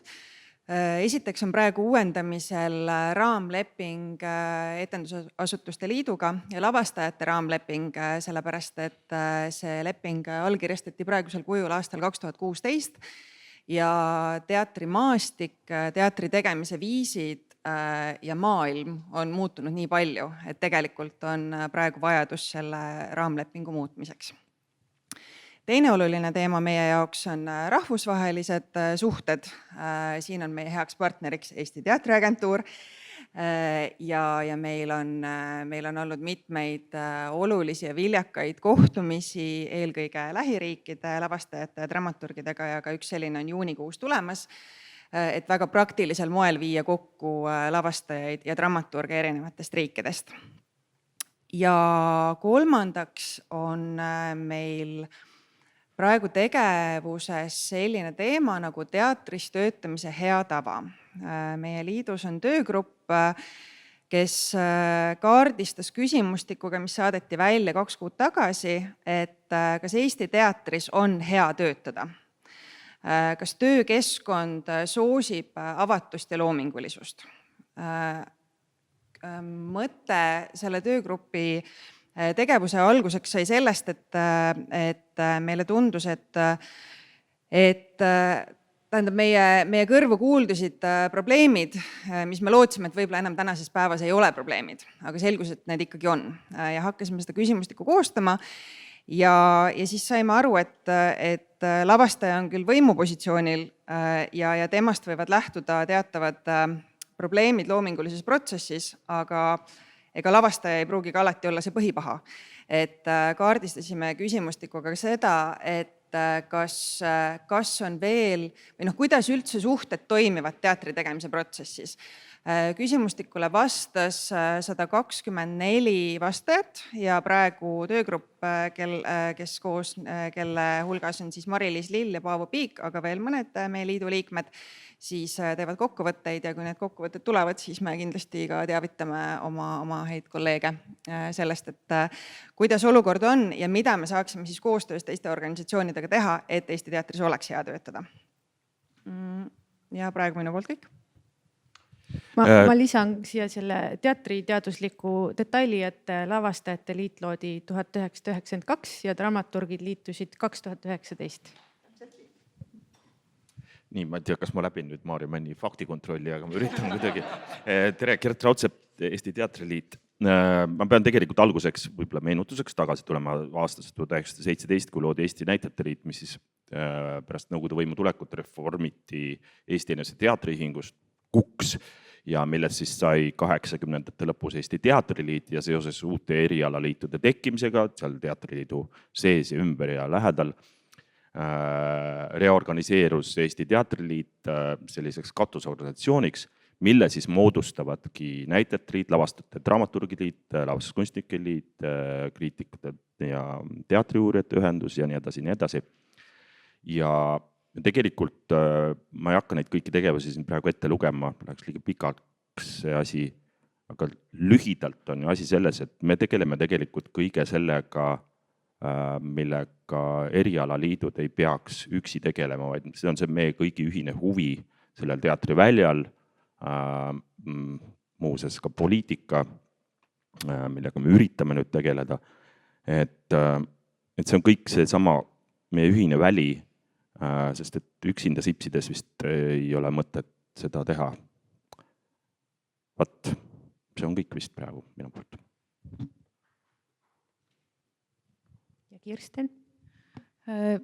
Jaa, agentuuri teemadest ma alguses natukene rääkisin, et meie põhitegevused said nimetatud, need on siis tõesti autoriõiguste vahendamine, dramaturgia edendamine, teatri info koondamine, jagamine, edastamine, teatri statistika kogumine, väljaandmine ja teatri rahvusvahelistumise alased tegevused ehk siis kaasaegse etenduskunsti esitlusfestivali korraldamine ja rahvusvahelise suhtluse hoidmine ja lisaks siis ka tõesti nagu teatriväljal oluliste teemade ja sündmuste tõstatamine, näiteks Teater Kriips teemapäevade raames, aga siis kogume teatri või ütleme, koostame teatri terminoloogiat ja üritame siis olla teatriväljal tegevad ka kõiksugu muudes aspektides või kõiksugu muude tegevustega. Aga meie asutus ise on tegelikult väga väike, meil on 6 inimest, kõigil on oma väga konkreetsed ülesanded. Et ma arvan, et me oleme oma funktsionaalsuse lihvinud juba päris viimse piirini, et on alati mõeldud, et mille kõigega võiks agentuur veel tegeleda ja näiteks ka sellesama arengukava koostamise protsessis tuli nii mõnegi ettepaneku järele elluviijana esimese mõttena pähe Eesti Teatriagentuur, et absoluutselt me võiksime kõike teha, aga et siis me vajame ka inimesi ja ressursse juurde, et praeguse meeskonnaga me suudame teha seda, mida me suudame aga unistada tuleviku poole me siiski tahame ka. Ja võib-olla täna siis saamegi siit edasi mõelda, kuidas edasi. Neid aastaarve ma siin üldse ei toonud välja kellegi kiusamiseks. Esiteks, te ise alustasite. Ja siis teiseks ma lihtsalt, kuna see teatriagentuur peab siin juubelit ja ma vaatasin neid aastaarve, et siis kuna Etendusasutuste Liit pidas oma 30. juubelit paar aastat tagasi ja Lavastajate Liit on ka siin 30 ümber, et kõik on siin eakaaslased, aga Teatriliit ja Näitlejate Liit kuuluvad nagu kokku, justkui siin tulevad sealt 100 aasta tagusest ajast, siis see lihtsalt teatriteadlasena pakkus mulle huvi. Aga see selleks, et see Kirsteni viidatud ressursipuudus, inimressursipuudus, et arusaadav ühest küljest, aga teisest küljest niimoodi kõrvalt vaadates tundub, et neid organisatsiooni rivi on päris pikk ja tegelikult neid on ju veelgi, on veel teatrikriitikute ja uurijate ühendus ja siis on veel teatritehniliste töötajate ühendus, kes tegelevad oma asjaga ja lavastuskunstnike liit ja nii edasi. Et miks neid organisatsioone üldsegi nii palju peab olema? Kas need ei võiks hoopis vähem olla? Miks ei piisa ainult Teatriliidust näiteks? Gert? Ei piisa sellepärast, et iga eriala on spetsiifiline ja selle eriala inimesed teavad ise kõige paremini, mis nende väljal peaks toimuma. Kõigepealt alustuseks, et mis peaks toimuma, siis teiseks, mis toimub. Ja võib-olla see, mis on toimunud, see ei olegi nii tähtis. Ja kes neist siis seda kõige paremini ajaks, et minust siin võiks neid liite veel rohkem olla, aga see ei ole ju eesmärk oma, et pigem on dramaturgid ja lavastajad siin ühinenud, sest dramaturgidel ei olnud oma liitu, aga nende töö on kaasaja Eesti teatris ikkagi väga-väga tähtsaks muutunud, sest oli, nagu näha, nad organiseerusid, eks ole, küll teise liiduga koos, aga eks see vajadustest ju tuleneb see liitude nii-öelda rohkus ja lõppkokkuvõttes selline liitude vaheline suhtlus aitab ka sellist ju defineerida seda üldse, seda professionaalset, seda kutselist välja, kuidas me sellisel väljal peaksime üldse olema, kuidas me suhtestume siis selle loomingu nii-öelda köögipoolega, kuidas on need tingimused, et midagi saaks üldse sündida ja see, me kõik hakkame ükshaaval läbi rääkima omavahel, siis see on lõputu jant, et lihtsam on, et see info koguneb kuskile oma Zunfti nii-öelda keskusesse ja need siis omavahel lepivad kokku selle professionaalse välja. Defineerivad selle õigemini, jah. Jah, ja nendest väiksematest üksustest ju põrkab efektiivsemalt siis õigetesse kohtadesse see info, mis vaja ja need koostöövajadused, mis vaja, et kui oleks mingisugune tsentraliseeritud ühing, siis tegelikult kõik liiguks palju aeglasemalt ja oleks palju üldisem. Võib-olla väikese kommentaarin juurde, et nii nagu ma ka ütlesin, et Teatrijuhtide Liit mingil hetkel oli Teatriliidu alluvuses, aga seal hakkasid tekkima teised probleemid ja mulle üldse väga meeldib see, kui asjad tekivad vajaduspõhiselt, mitte nii-öelda välise surve tõttu või et nii nagu peaks olema. Et võib-olla nii nagu siin Kuidoviigi sellest ettekandest me nägimegi ikka seesama S ja kõrval jooksev teine S, et kui see ühel hetkel vajaduspõhisena ikkagi seda suunda läheb, et on vaja koonduda, võtame kas või jälle sellesama Teatrijuhtide Liidu pealt tollal, et Teatrijuhtide Liidus olles asutustena saadi ühel hetkel aru, et meil on sarnased probleemid, sarnased soovid või sarnased huvid, et siis ühel hetkel oli mõistlik selle liidu loomine seesugusena ja tekkiski Etendusasutuste Liit. Me nägime, et millest me tunneme muret eestikeelse näitekirjanduse, kaasaegse eestikeelse näitekirjanduse nappusest või selle probleemidest ja sellel põhjusel ühe asutajana sai, eks ole, Eesti Teatriagentuuri loomine, et igaüks ei peaks ise rääkima õiguste üle, vaid me saaksime kollektiivselt ja ühisena ja need olid need põhjused, miks selles suunas liiguti. Et ma täna väga hästi ei kujuta ette, et me kuuluksime Teatriliiduga samasse liitu, aga võib-olla see on see kõrvalt jooksev S, et ühel hetkel me oleme tagasi seal.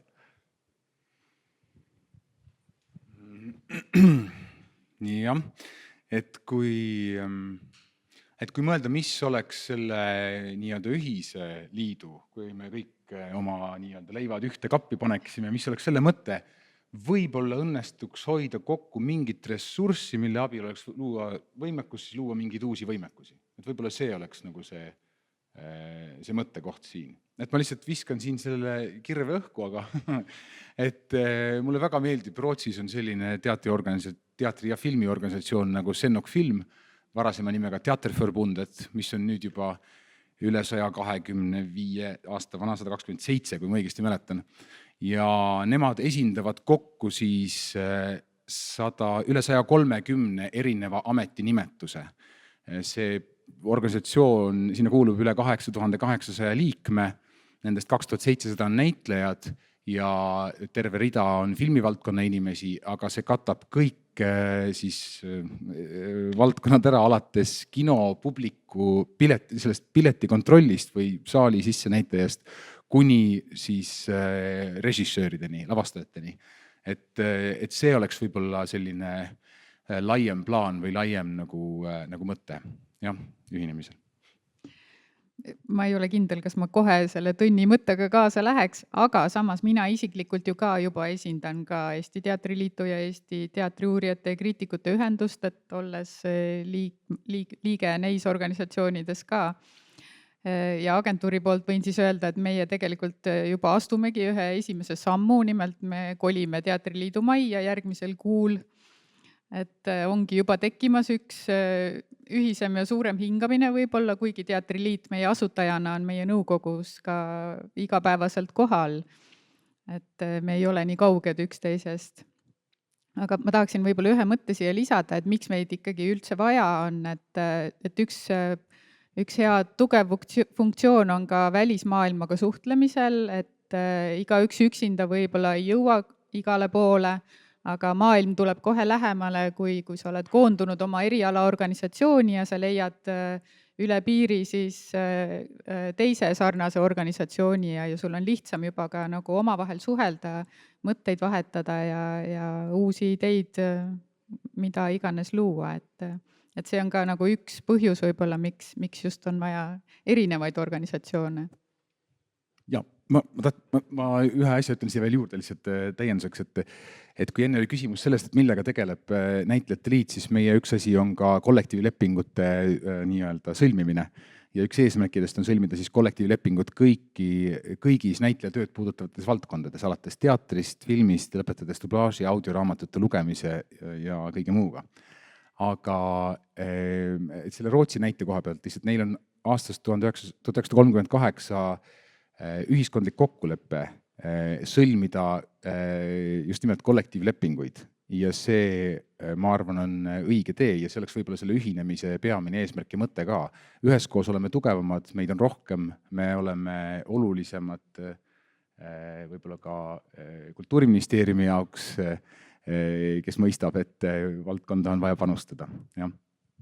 Ma tahtsin natuke lisada sinna ajaloo mõttes, et Tõnn just puudutas kollektiivlepingut. Ma tahtsin meelde tuletada, et Eesti Vabariigi taasiseseisvumise järgse esimese kollektiivlepingu vist sõlmis teatrijuhtidega Lavastajate Liit ja teise sõlmis Näitlejate Liit. Et meie organiseerumisel ja sellisel tahtel kuidagi enda välja defineerida ja seda siis nii-öelda seda välja ka kaitsta võib-olla, et tänu sellele võib-olla ongi Eesti teater nagu ikkagi praegu suhteliselt heas seisus, võrreldes võib-olla mõne teise sellise kultuuriväljaga, et me oleme olnud organiseerunud ja oma tahet ja soove suutnud kõik ikkagi koos, eks see tuleb ka meie ametitest, et seda kõike koos siiski nii-öelda väljendada ja selle eest seista. Me oleme nüüd jõudnud oma jutuga poole peale, et me oleme rääkinud päris palju sellest, et mis me oleme, aga nüüd oleks aeg rääkida, mis on need, mida Guido nimetas distsiplineeritud unistamiseks, et mis on need võimalikud tulevikud siis, et kuhu me jõuame oma organisatsioonidega näiteks 30 aasta pärast, et kui meil on siis teatriagentuur 60 ja see vestlusring toimub jälle, et kuhu me siis oleme jõudnud? Mis te arvate? Mis te pakute? Mikrofon minu käes, ma jätkan.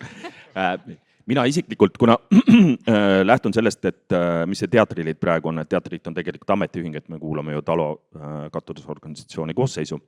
Mina näen tegelikult Eestis suurt vajadust laiema kultuurivaldkonna ametiühingu järele.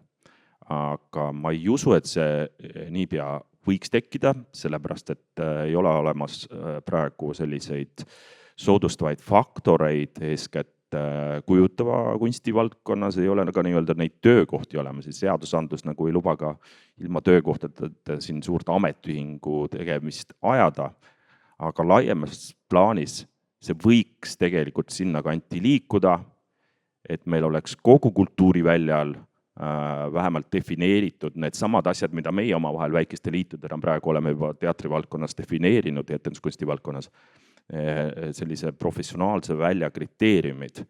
Et ma kujutan ette või ma loodan, et laiemas plaanis, mitte teatriliit ja näitlejate liit ja nii edasi, kõik peaks üldse ära kaduma, aga laiemas laastus me võiksime olla kogu kultuuriväljal koondunud, see nii-öelda, kuidas ma ütlen, see võiks olla professionaalsete kunsti- ja kultuuritöötajate liit siis. Et me oleme sinna koondunud ja me defineerime selle kutselise välja ja läbi selle siis selle defineerimise suudame siis seista oma kas või õiglaste töötasude eest ja sealt juba edasi, nii edasi. Ma ei oska niimoodi vastata, kui küsimus on, et mis tulevikus saab, et ma annan mikrofoni edasi ja võib-olla siis lähme varsti spetsiifilisemate küsimuste juurde. Jaa, täna Eesti Etendusasutuste Liitu kuulub 22 etendusasutust. see on oluliselt väiksem number, kui Eestis üldse kokku tegutseb. Ja täpselt samamoodi ka meie lauas on olnud need arutelud kvantiteedi teemal. Ehk siis me riigina kogu aeg peame suuremaks kasvama, kogu aeg peame kõigest suuremaks kasvama, kõike peab palju rohkem olema, peame nii edasi. Et meil on ka reaalselt olemas laual seisukoht, et kas peab kogu aeg suuremaks kasvama. Et kas tänasest sellest miljoni teatri, 1 200 000 teatrikülastust, kas peab saama 2 miljonit, 5 miljonit, 10 miljonit, et kus see piir on, et kus on kvaliteedi ja kvantiteedi suhe. Et meil on olnud ka laual vestluseid ühinemaks või kutsumaks nii-öelda oma ridadesse ka kontsertorganisatsioone Eestist. Samuti oleme arutanud nii ja naapidi, et selle aluseks võiks olla see, et mida meie suudame neile anda või mida nemad suudavad meile anda, et milleks on ühinemine oluline, täpselt samamoodi ka etendusasutustega, kes täna veel ei kuulu liitu. Meie liit on väga eripalgeline või kirev nagu tänane etendusasutuste maastikki. Meil on Rahvusooper, meil on sihtasutused, meil on KOV, meil on eraõiguslikud nii majata kui majaga, nii trupiga kui trupita. Meil on etenduskunstikeskused, et selles mõttes me täna tõenäoliselt kaardistame kogu selle maastiku, aga nii nagu Guido Viigi see alguse esitlus näitas, et võib-olla me täna veel ei tea, mida me homme saame teada, miks see meile hea on. Et võib-olla me homme, ülehomme või ülehomme saame teada, miks ja kus suunas. Täna me oleme ka rahvusvahelises võrgustikus läbi Pööli, mille kaudu meile jõuavad muu nii-öelda välismaailma raskused, probleemid, meie saame omad mõttekohad sinna viia ja võib-olla täna täna esitletud Eesti etenduskunstide arengukava, mille initsiaatorid me olime ja ellukutsujad me olime, et võib-olla selle rakendamisel või selle töösse käivitumisel tulevad need homsed, millest me täna veel ei tea. Näitlejate liit 30 aasta pärast. Meil on olemas kõik need arengukavas võetud eesmärgid, need on täidetud. Ehk siis meil on olemas kõik kollektiivlepingud kõigis valdkondades, kaasa arvatud suurte Hollywoodi stuudiotega. Meil on olemas näitlejate nii-öelda kompetentsi- ja arengukeskus, mida peab üleval näitlejate liit ja mis pakub näitlejatele koolitusi, tuues siia välismaalt küll filmi- ja teatriprofessionaale. Siis laiemalt Eesti kultuurivaldkonnas on lõppenud teenuse pakkumine, sest et riik on viimaks ometi saanud aru, et sotsiaalsed garantiid ei teki läbi OÜ-tamise ja arvete esitamise. Riik panustab teadlikult kultuuri rohkem kui täna, sest ta mõistab, et kes see muu seda Eesti kultuuri hoiab, kui mitte eestlased ise.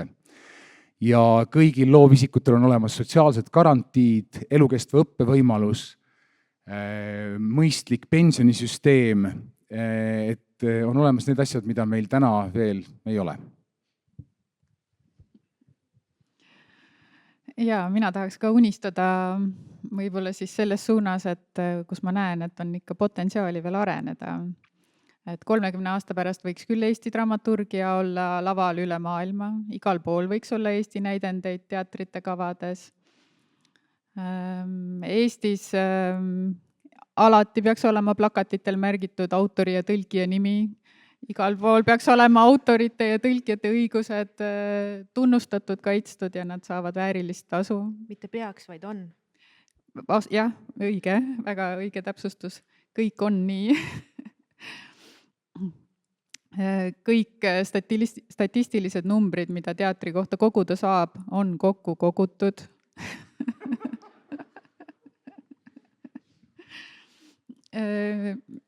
Jah, uusi näidendeid tuleb nagu mida iganes. Kõik õitseb ja vohab. Et see on jällegi see võib-olla kasvuunistus, aga kui ma mõtlen agentuuri kui organisatsiooni, siis tegelikult mul ei ole sellist kasvuunistust. Et ma ei kujutle, et agentuur võiks olla tulevikus suur ja võimas ühendus, mis teenindab kaugelt laiemat piirkonda kui Eesti, et neid mõtteid on ju olnud, et miks mitte esindada ka Lätit ja Leedut või laiendada regiooni ka Skandinaavia suunas. Mulle tegelikult tundub, et see toob endaga kaasa ka liigset siis müra või see laiendab võib-olla siis meie fookust selliseks, et me ei suuda enam olla nii täpsed ja nii paindlikud.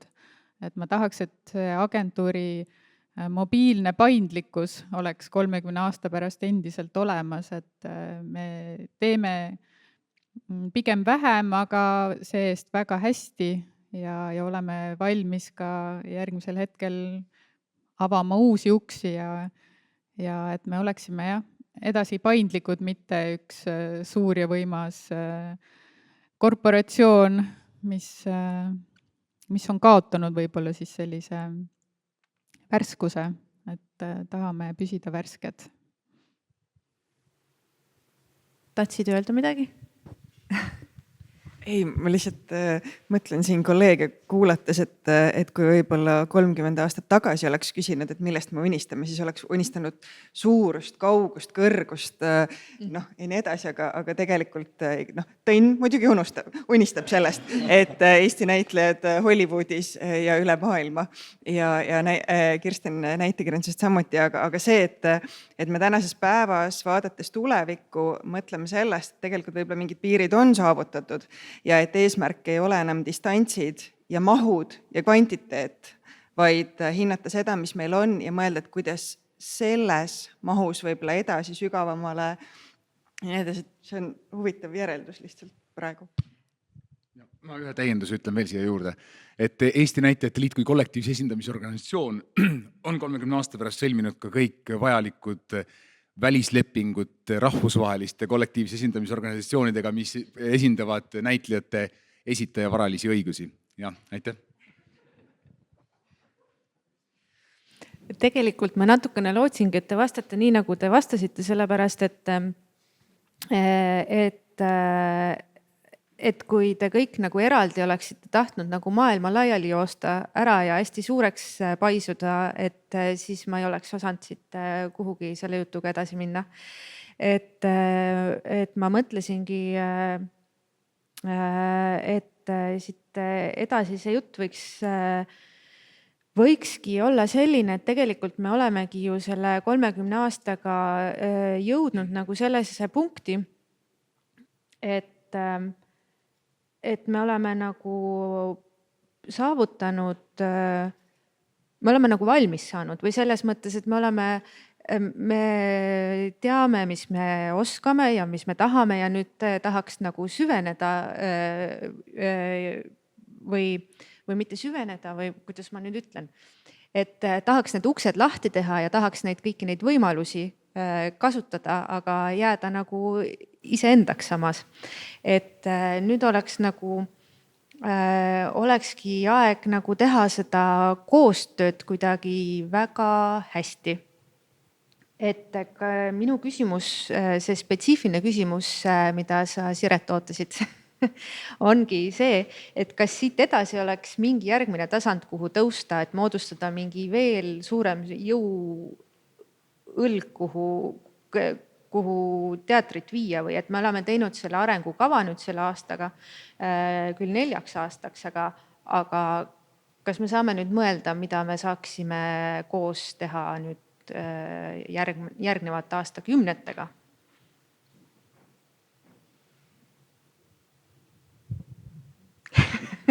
Siret ei küsi, sina või? Ma vist tegelikult ütlesin selle jõuola nagu ära, et mis see 30 aasta pärast on. Aga ma võib-olla ei öelnud, et kuidas see süsteem nagu, millises süsteemis see jõuõlg võiks nagu töötada. Ma näen siin nagu esmavajadusena saavutada sellist asja, et meie kultuuri rahastamine oleks vajaduspõhine. Ehk siis kui me millegi pärast kultuuripoliitikas otsustame, et meil on vaja seda rahvusooperit ja meil on vaja neid teatrimajasid maakondadesse ja meil on vaja neid väikseid teatreid ja etenduskunstikeskusi. Et siis see et see vajadus saab ka mingisuguse rahalise väljenduse, mitte et me ei peaks nagu kultuuri rahastamisel, ma ei taha öelda, et me omavahel kakleme, aga tegelikult meile jaotaks seda raha või me peame jaotama seda raha, mis meile antakse omavahel ära. Lisaks veel see, et kõik kultuurivaldkonnad peavad seda raha ära jaotama kuidagi omavahel, mis Kultuuriministeeriumi antakse.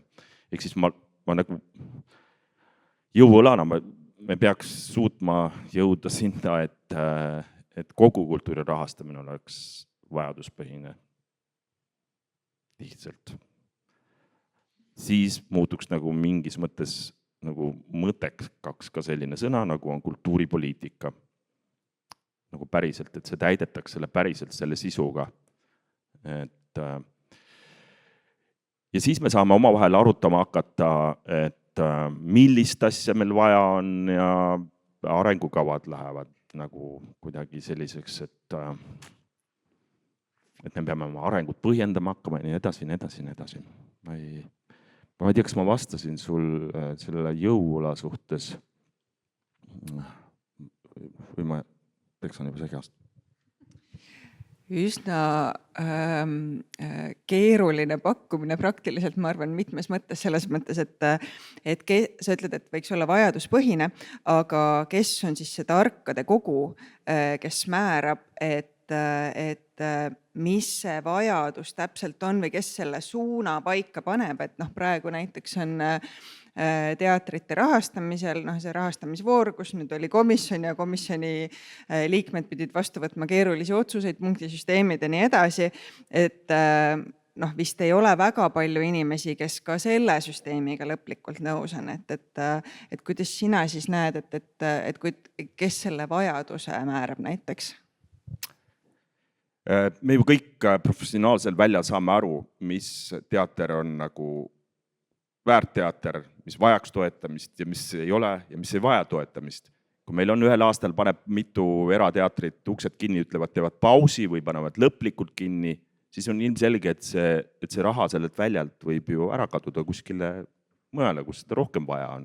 Ja kui neid väikseid teatreid, ma praegu ei räägi suurtest ja hakka, need vist loodetavasti jäävad alles, et kui need väikseid tekib järjest juurde, mille kunstilised, mis on nagu, kui ta ütles, idudest kasvanud suurteks ja võimsateks ja vajalikeks Eesti kultuurile, siis on ilmselge, et nad ei peaks hakkama kaklema, ma ei tea kellega oma raha pärast, vaid kultuuripoliitika ütleb, jah, kui te olete nii head, siis te väärite seda raha, sest teil on vajadus selle raha järele, et tegutseda.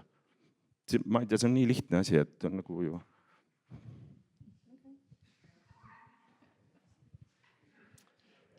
Nii, ma võib-olla selle sama kommentaariks võib-olla ütleksin, et ega ja tuues paralleeli eelmisse küsimusse, siis kui ma võtaksin siin kohe kaamera, kus see kaamera on, ütlen otse kaamerasse. Eesti Etendusasutuste Liitu kuulumine ei tähenda raha saamist. Ehk siis see on selline vana juurdunud selline tees, aga et samamoodi, et mis me, tulles eelmise küsimuse juurde, et laienemise mõte see, et Eesti Etendusasutuste Liidus olevad etendusasutused täpselt samamoodi on ministeeriumi partnerid nii nagu need, kes sinna ei kuulu, ehk siis samamoodi mitmed meie liikmed taotlevad raha nii eraõiguslikust või suurtest. Et seda, et raha oleks nii palju, et tulles ühe kuulsa sketši juurde, et nurgas on kott, et võta ja pane tagasi. Sellesse ei usu tõenäoliselt meist mitte keegi. Küll aga ma olen selles osas nõus Gerdi väitega, et ühel hetkel võiks olla nii, et riiklikult on see väärtustatud ja selles osas, mida me siis nii-öelda, mida riik otsustab toetada, et selles osas ta siis ka toetab.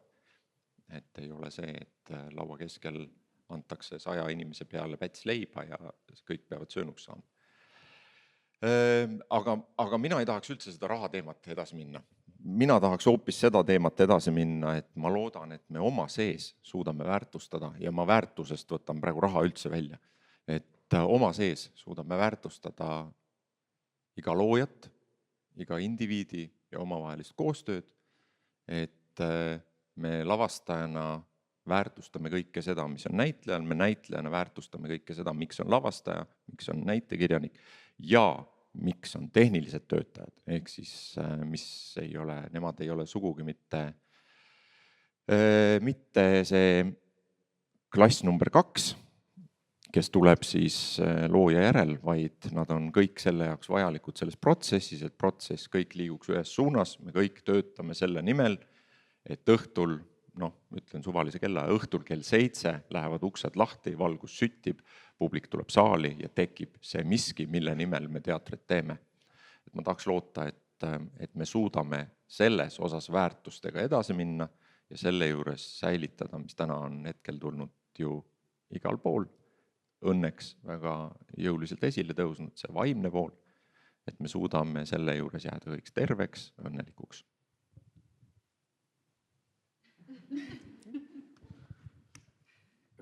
Ma isegi ei tea, kas ma oskan siia midagi lisada, aga võib-olla ma loodan seda, et see koostöö nende organisatsioonide vahel, kes siin täna istuvad ja keda siin ka mõned, keda siin täna ei ole, et jätkub samas vormis. Et lihtsalt ma toon ühe näitena selle, kuidas praegu on arutlusel summeeritud tööaja puhul töötajatega, mis puudutab just nimelt eelkõige teatriasutusi, siis meil väga kriitiliselt meie valdkonnas siis järjestikune 47-tunnine puhkeaeg, mis iseenesest ja mille üle siis need töötajate organisatsioonid lähevad, neil on au homme minna Kultuuriministeeriumisse vaibale aru andma.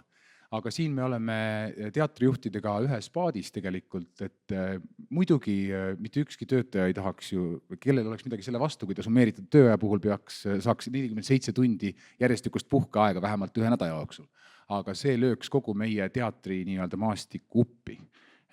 Puhtalt sellepärast, et teatrite oma tuluprotsent on juba niigi täna väga kõrge ja kui Kultuuriministeeriumil on olemas see raha, siis palun väga, me kõik rõõmuga teeme 1 päeva nädalas vähem tööd, aga vastasel korral see tähendab ikkagi mastaapseid ümberkorraldusi kogu teatrimaastikul ja arvestades ka seda, et publik on täna harjunud käima ikkagi 6 päeval nädalas teatris, mitte 5, nagu edaspidi võib minna. Ja. See võib ka juhtuda, et ka 4 või 3 erateatrite puhul. No palun väga, seda enam.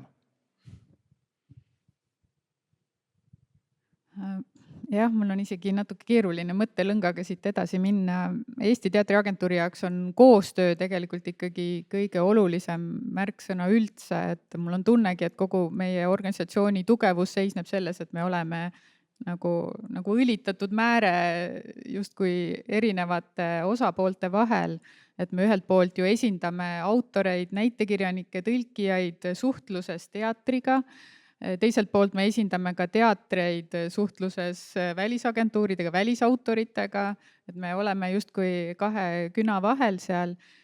Lisaks me kogume statistilisi andmeid teatritelt, et edastada siis neid või nagu valmistada neid ette edastamiseks ministeeriumile, mis on juba siis poliitika kujundamise vahendiks, et agentuur ise nagu ei taha ennast poliitika kujundajaks küll pidada, vähemasti ei ole me seda nii mõelnud. Me oleme sees erinevates otsustes, aga pigem ikkagi näeme ennast kui sõltumatut organisatsiooni, mis suudab teha koostööd kõikide osapooltega, et olla nagu siis see koostööle suunatud organisatsioon, mis tõesti ei ole niivõrd muutja ja kujundaja, vaid käigus hoidja siis. Et ma näen sellist funktsiooni meile eelkõige. Ja ma väga tahtsin kuulda ära, mis te kõik räägite, sest minu küsimuse mõte võib-olla tõukuski rohkem sellest ka arengukavast ja nendest välja toodud teemadest, mis on küll nüüd lähitulevik, mitte see kaugtulevik, seal olid rahvusvahelisus ja mul nüüd kohe ei tulegi meelde, mis kõik need teemad seal olid. Sisuliselt ma tean, aga kuidas need ilusti sõnastatud olid, Liina saab aidata. et nagu need kõik need teemad, mis seal olid reastatud, millega me teeme igapäevaselt tihedalt koostööd, et see, mis välja paistab, see see tegelikult on see, mis publiku jaoks on see, et kell 7 lähevad õhtul uksed lahti ja inimesed tulevad teatrisse. Aga see, kuidas need organisatsioonid igapäevaselt koostööd teevad, nagu Tõnn välja tõi, seesama 47 tunni teema, see tundub nagu vähetähtis asi kõrvalt vaadates, aga tegelikult kui palju see mõjutab, et kui see võib kas või selles samas teatristatistikas selle 1 miljoni teatrikülastuse ära võtta, sellepärast et etenduste arv langeb, külastuste arv langeb ja me ei ole enam teatrirahvas näiteks. Et koostöö kas või selle nimel, et sellise asja nimel, mis tundub nagu kõrvalt vaadates üldse mitte niivõrd suur asi, aga mille nimel inimesed teevad iga päev tööd, on päris märkimisväärne. Võib-olla ma eksin, aga mulle tundub, et me oleme kellaajaliselt jõudnud nii kaugele, et me peaksime küsima, kas keegi tahab midagi küsida. Kohe mitugi. Ma annan siia keskele kõigepealt. Nii, tere, mina olen Juhan Kivirähk, teatrisõber. Tahtsin, võib-olla mu küsimus on asjatundmatu, aga organisatsioonide enesetutvustus seda välja ei tulnud, et kuidas on teil korraldatud siis valitsussuhetega tegelemine. Ma saan aru, et ilmselt iga organisatsiooni juht ise suhtleb kindlasti ministriga, aga ma mõtlen sellist professionaalset poliitilist lobi, mis nagu pidevalt toimiks. Ja teine küsimus on siis, rahast ei tahetud küll rääkida, aga kas on ka keegi tegeleb süstemaatiliselt fundraisinguga või on seda teeb iga teater eraldi? Et sponsoreid on ju paljudel, aga need 2 küsimust, valitsussuhted ja fundraising. Ma võib-olla teen siis otsa lahti, et otseselt näitlejate liit valitsussuhetega nüüd ise ainuüksi ei tegele. Küll aga me oleme loomeliitude ühenduses ja loomeliitude nimel me teeme teatud küsimustes ühispöördumisi. Jah, ma ei tea, kas see oli ammendav vastus. Ja Teatriliit teeb küll koostööd siis, kuidas ma ütlen, Kultuuriministeeriumiga või eks me käime seal Kultuuriministeeriumis.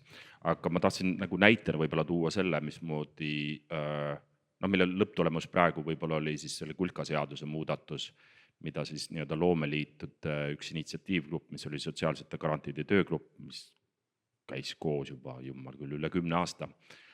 Aga enne viimaseid valimisi siis eeskätt just Eesti Kunstnike Liidu nii-öelda eestvõttel või suuremal panusel tuli see kampaania ravikindlustus kõigile ja enne valimisi sai siis nii-öelda seda jõuõlga proovitud suruda sinna valimistele minevate erakondade alla. Ehk siis selles otseses mõttes see oli nagu poliitiline lobitöö, mida me üritasime teha.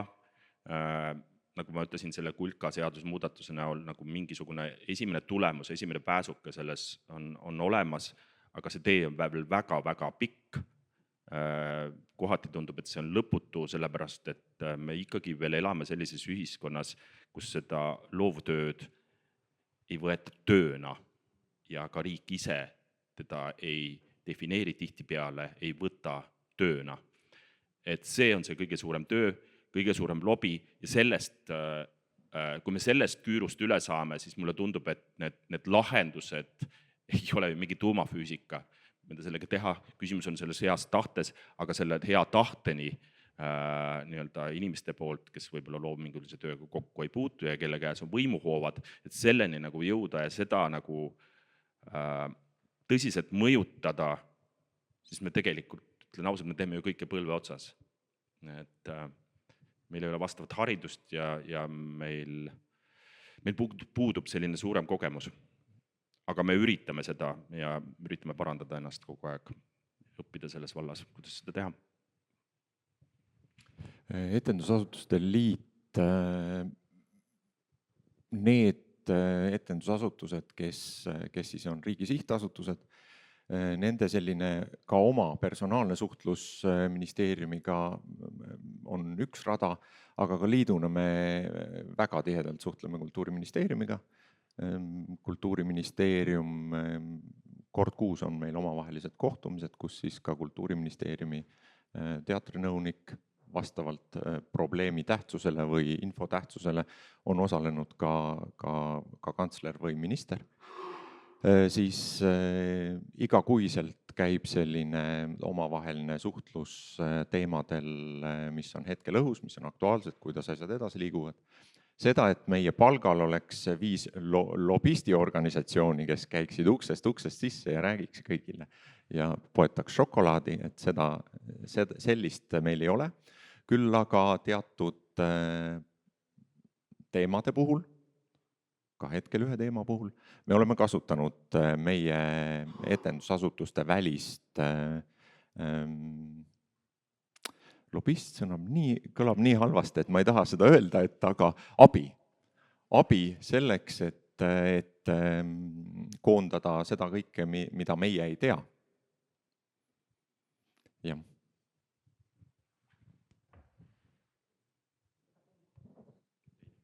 Teine küsimus. Nii, mul on olnud võimalus agentuuri poolt siis, kuna meie nõukogus on ka esindatud teatrinõunik, siis meil on ka suhtlus ministeeriumiga ikkagi väga tihe.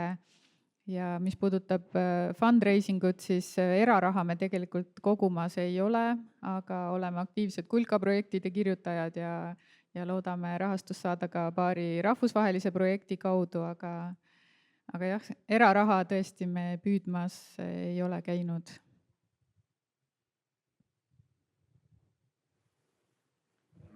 Meie ka eraraha püüdmas pole nagu käinud, aga küll aga oleme teinud ettepanekuid Loomeliiduna siis Kultuuriministeeriumile eraraha paremaks kaasamiseks ja üks nendest ettepanekutest on siis sarnaselt nagu on praegu olemas sporditoetus, oleks võimalus tööandjatel pakkuda oma töötajatele ka kultuuritoetust. Et sporti me toetame, kultuuri mitte, et kuidas nii, sama ministeeriumi all ometigi ju. Ja võib-olla teine asi on ikkagi see, et kuidas tuua, ja see on ministeeriumi laual ka see teema, et kuidas tuua siis üldse eraraha kultuuri toetamisse juurde. On see siis mingi maksusoodustuse kaudu sellele ettevõtjale või, aga nüüd on mõlemad nii-öelda ettepanekud, mis on läinud Kultuuriministeeriumi lauale. Mina olen maailmavaatselt nagu seda ühe ukse inimene, et ma ei arva, et neid uksi, kui rohkem teha, et siis ruum muutub suuremaks, et raha on ikkagi ühe palju, küsimus on selle, kes selle kokku kogub ja kes selle kultuurile annab. Et me oleme nii väike ühiskond, et me suudame kokku leppida, et mis raha see kultuur väärt oleks. Eraraha etendusasutuste liit organisatsioonina ei kogu. Küll aga etendusasutuse liikmed igaüks personaalselt tegeleb oma rahastusega, erarahastusega, kaasamisega. Küll aga meil on neid hetki olnud, kus nii-öelda liikmed on omavahel ühises suunas liikunud, ühise eraraha suunas. Ja täpselt nii, nagu Tõnn siin ütles, et me oleme olnud ministeeriumi partnerid igasugustes taolistes mõttealgatustes eraraha teemadel, kuidas paremini eraraha tuua kultuuri juurde. Mulle meenus, et tegelikult meie liidu eelmine esimees tahtis kaasata eraraha ja käis oma rikaste sõprade juures rääkimas sellest. Aga siis ikkagi ta põrkus sellega, et need rikkad sõbrad ütlesid, et meil on tegemist ametiühinguga ja neil ei ole tegelikult mingit huvi meid toetada. Ja nad tundsid ka, et võib-olla nad astuvad millegagi vastuollu, näiteks mille toetamisega nende ettevõtted tegelevad, et sellega jooksis meie püüdlus liiva. Lihtsalt ühe kommentaari ütlen siia veel, ma olen kunagi teinud selle ettepaneku Kultuuriministeeriumile, aga ma toon sellise näite näiteks Hollandist, kus oli minu meelest väga nutikas lahendus. Hollandis andis Kultuuriministeerium 200 000 eurot nii-öelda kasutada. Sinna sai esitada siis projekte, kunstnik võis selle eest teha mida iganes.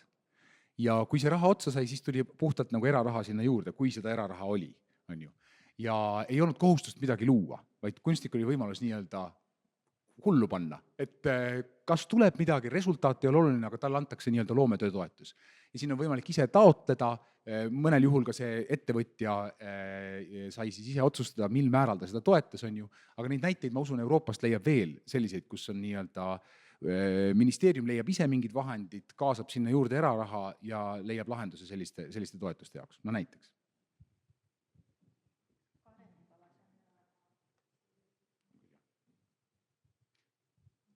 Nüüd vist oli teine küsimus. Saabus mu hetk. Nii, mul on olnud võimalus suhelda iga laval oleva organisatsiooni mõne esindajaga eravestlustes. Ja kõik, mis ma olen kuulnud, mis mul on räägitud, olen huviga kuulanud ja alati nagu minu lihtne mõtlemine jõuab ikka sinna, et küsimus on lõpuks ikkagi rahas. Kui oleks rohkem raha, siis absoluutselt kõik probleemid laheneksid.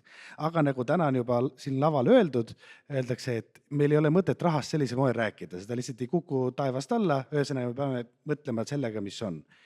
Nüüd ma saan aru, et te esindate siin huvigruppe ja teil on selline, te peate esindama mingid vaateid edasi, aga ikkagi provokatsiooniks küsin, et kas te tunnete, et mõtteviisides peaks toimuma mingid muutused, sest kui ma räägin enda kolleegidega, no see on selge, et teater on oluline, paljude mu kolleegide sõnul kõige olulisem kultuurivorm üldse, ma sellega üldse ei vaidle, aga rääkides jällegi erinevast põlvkonnast kolleegidega, on arusaam kunsti tegemisest, töö tegemisest, need asjad on kuidagi väga-väga erinevaks muutunud.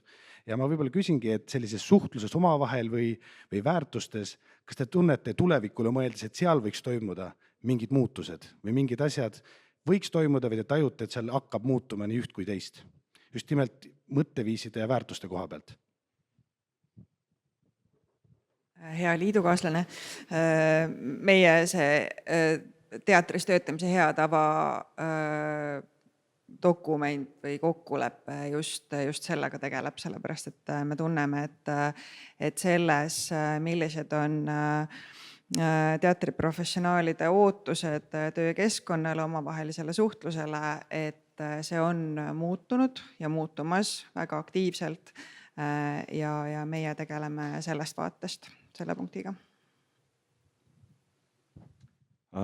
Mulle tundub, et ja need protsessid on tegelikult sinna poole liikumas, et igas intervjuus siis keegi teatrivaldkonnas töötav loovisik ei täna Vabariigi valitsust ja juhtivat erakonda selle suurepärase võimaluse eest, selle pisku eest, mis meil on, tegeleda oma hobiga. Et mulle tundub, et see suhtumine on tasapisi ikkagi muutumas. Ma loodan, et mul ei roosad prillid ees, et inimesed ikkagi nõuavad oma sisimas juba seda õigust selles töös osaleda, seda tööd teha ja selle töö eest ka väärilist tasu saada. Ja nii kaua see sisimast jõuab ka natukene niimoodi välja ja me ei mõtle enam sellele, et issand jumal, mis karistus minule ja 7 põlvkonnal pärast mind seda veel langeb, kui ma mingil põhjusel hakkan streikima ja jätan etenduse ära. Jumala inimesed on välja tulnud. Et kui me sellest suhtumisest ka lahti saame, et siis mulle tundub, et me suudame koos, just nimelt koostöös, kõik kogu valdkond mägesid liigutada ja need taevaluugid valla teha, kus see raha kõik kukkuma hakkab.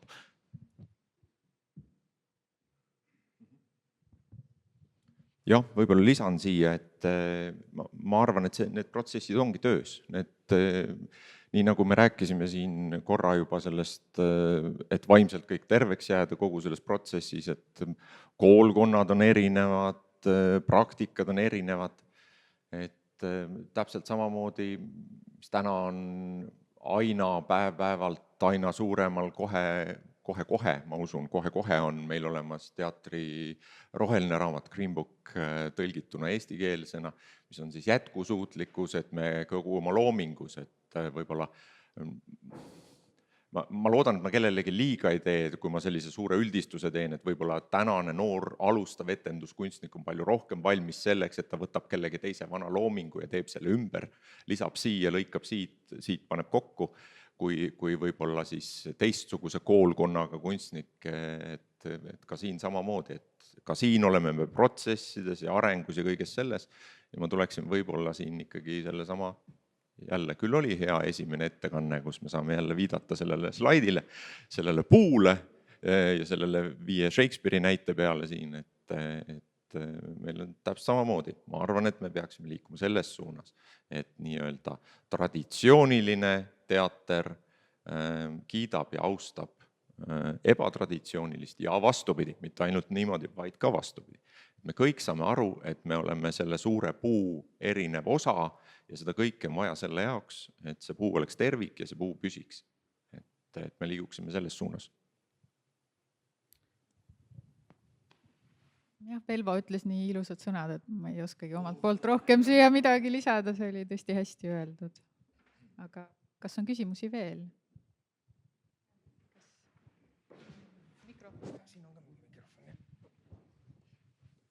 Korraks veel sinna poliitikalaine peale tagasi ja lobitöö peale, et meil on ju võimude lahusus. Kas Riigikogust ka midagi oleneb? Kas on mõtet nendega ka tööd teha kultuurikomisjoniga? Sest praegu jutt oli ainult ministeeriumist. Ikka on ja ikka on ka tehtud. Ehk siis, kui me viimasena räägime sellest etendusasutuste seaduse muudatusest, siis otse loomulikult käis ka suhtlus kultuurikomisjoniga ja ka etendusasutuste liit tutvustas kultuurikomisjonis siis nii-öelda oma mõtteid ja kultuurikomisjoni liikmed ka ise on ka valdkonna inimestelt, kui midagi seesugust on laual, küsinud nende arvamust, et suhtlus käib ka sealt. Alati võiks rohkem olla. Ja ma tahtsin ka seda sama näidet tuua, mida Velvo rääkis, et tegelikult ju 25 rohkem aastat on Eestis seda nii-öelda mahupõhist teatrite rahastamist ju tegelikult valdkond vahel jõulisemalt, vahel mitte taga ajanud või selle peale rõhunud, et see võiks selline olla. Ja just see sama, mis Velvo ütles, et me tõesti kultuurikomisjonist see tegelikult sõltuski. Et kui me näitasime seal oma valdkonna ühtsust, et tõepoolest terve valdkond tahab seda, et see oleks nii, siis nad lõpuks võtsid kuulda. Aga on ka vastupidiseid näiteid, on ju meie balletitantsijate ja ooperisolistide ja puhkpillimängijate ja kooriartistide väljadu teenitud aastate pensioni ärakaotamine. Et seal võeti ka kuulda, aga tegelikult koalitsioon sõitis kultuurikomisjonist üle kuuldavasti. Et nii, et selles mõttes. Ja võib-olla kõige värskem näide on see Rahvusooperi uus hoone või hoonetäiendus, mis on ju kõik võimalike otsustajate ja mitteotsustajate huulil, et kuidas ja arvamuste avaldamisel ja selles osas on ju suhtlus igatpidi kõikvõimalikel teel, nii Rahvusooperil otse kui ka kultuurikomisjonil, ministeeriumil, Tallinna linnavalitsusel ja nii edasi, et kõik on kaasatud, kõikjal on selles osas ju arvamus olemas. Nüüd, kui sa ma mõtlesin, ma ei räägi sellest, aga nüüd, kui sa selle lauda tõid, Velvo, siis ikkagi ma pean mainima, et see, nagu see kultuurkapitali seaduse muudatus oli, see seadus oli tellija nägu. Ehk siis seaduse üks mõte oli ju see, et oleks võimalik ehitada valmis Estonia maja. Ja see esialgne ettepanek oli pisut teistsugune nende sotsiaalsete garantiide osas, mis me nüüd selle kultuurkapitali seaduse muutmisega saime. Et see esialgne ettepanek oli oluliselt tummisem, kui me vaatame sotsiaalseid garantiisid. Nüüd natukene liikus see teise kohta. Ehk siis see ettepanek, mille me tegime, oli see, et jaotatakse ümber see kultuurkapitali seaduses betooni rahasse minev protsent. Et toetame pigem loomingut selmet betooni. Et see kahjuks sinna ei jõudnud. Ja lihtsalt, kuna küsimus oli kultuurikomisjoni kohta, siis ma mäletan väga selgelt seda arutelu seal kultuurikomisjonis, kus esimene asi, mis meile öeldi, oli see, et seda punkti, mis puudutas seda Estonia lisamist sinna, seda punkti me arutama ei hakka, sellega on kõik selge. Lähme edasi. Et jah, lihtsalt tahtsin selle, pidin ära ütlema selle siin. Küsimus oli, kas suhtlus on, mitte kas suhtlus on edukas. Ja, suhtlus on.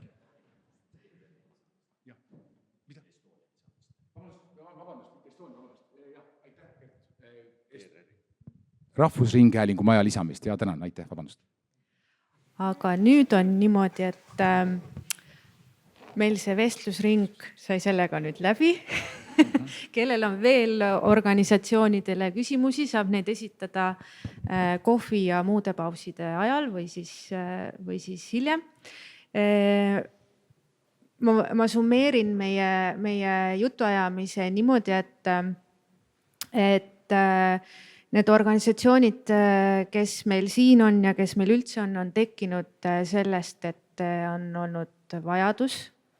Ja tundub ka, et vajadus kestab, organisatsioonid ei kao ja pigem, nagu Gert ütles, peaks neid juurde tekkima. Ja ma arvan, et see märksõna, mis me siis saame tulevikku kaasa viia, on koostöö.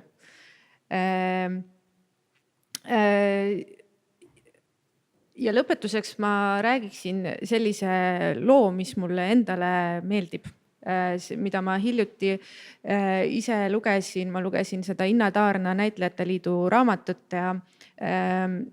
sest et mind väga paelus mõte, kus tekkis Narva-Jõesuus Näitlejate Liidu või näitlejate puhkekodu, mis eksisteeris seal hästi lühikest aega. Tegelikult ainult seal kohtusid näitlejad ühe korra või ühe suve. Ja ma tahtsin aru saada, kust see tuli ja millal see tuli ja kus see asus. Ja siis lugesin seda raamatut ja see 30ndatel oli seal. Ja siis Näitlejate Liit tegeles sellega hästi pikalt. Seda taheti teha Vääna-Jõesuusse ja Nõmmele ja ma ei tea kuhu igale poole, Jõhvi ja sinna Põhja-Eestisse ja sellega tegeleti aastaid. See oli üks Näitlejate Liidu põhilisi ettevõtmisi seal 34. aastast alates.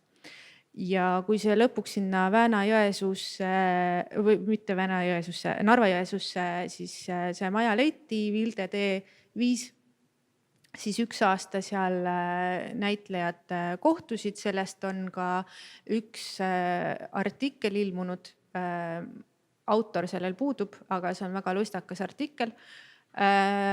Postimees hiljuti seda vahendas ka. See oli nii lõbus suvi, et seal oli oht, et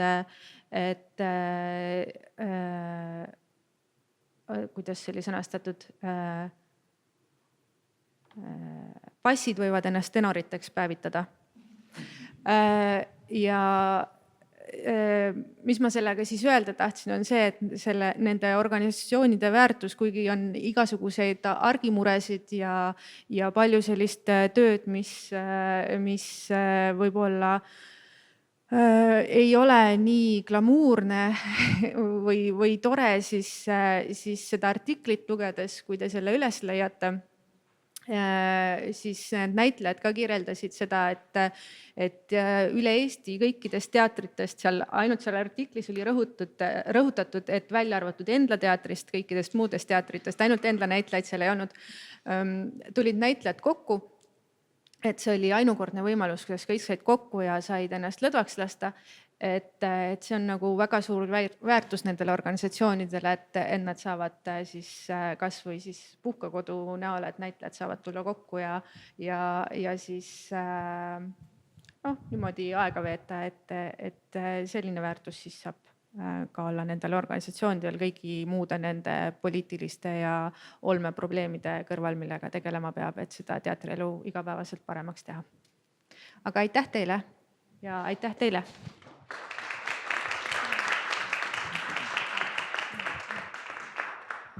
Ja nüüd tegelikult ongi kohane hetk puhkuseks ja lõunapausiks.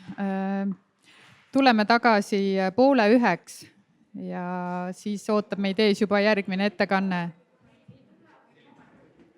12:40. Tuleme tagasi 12:40.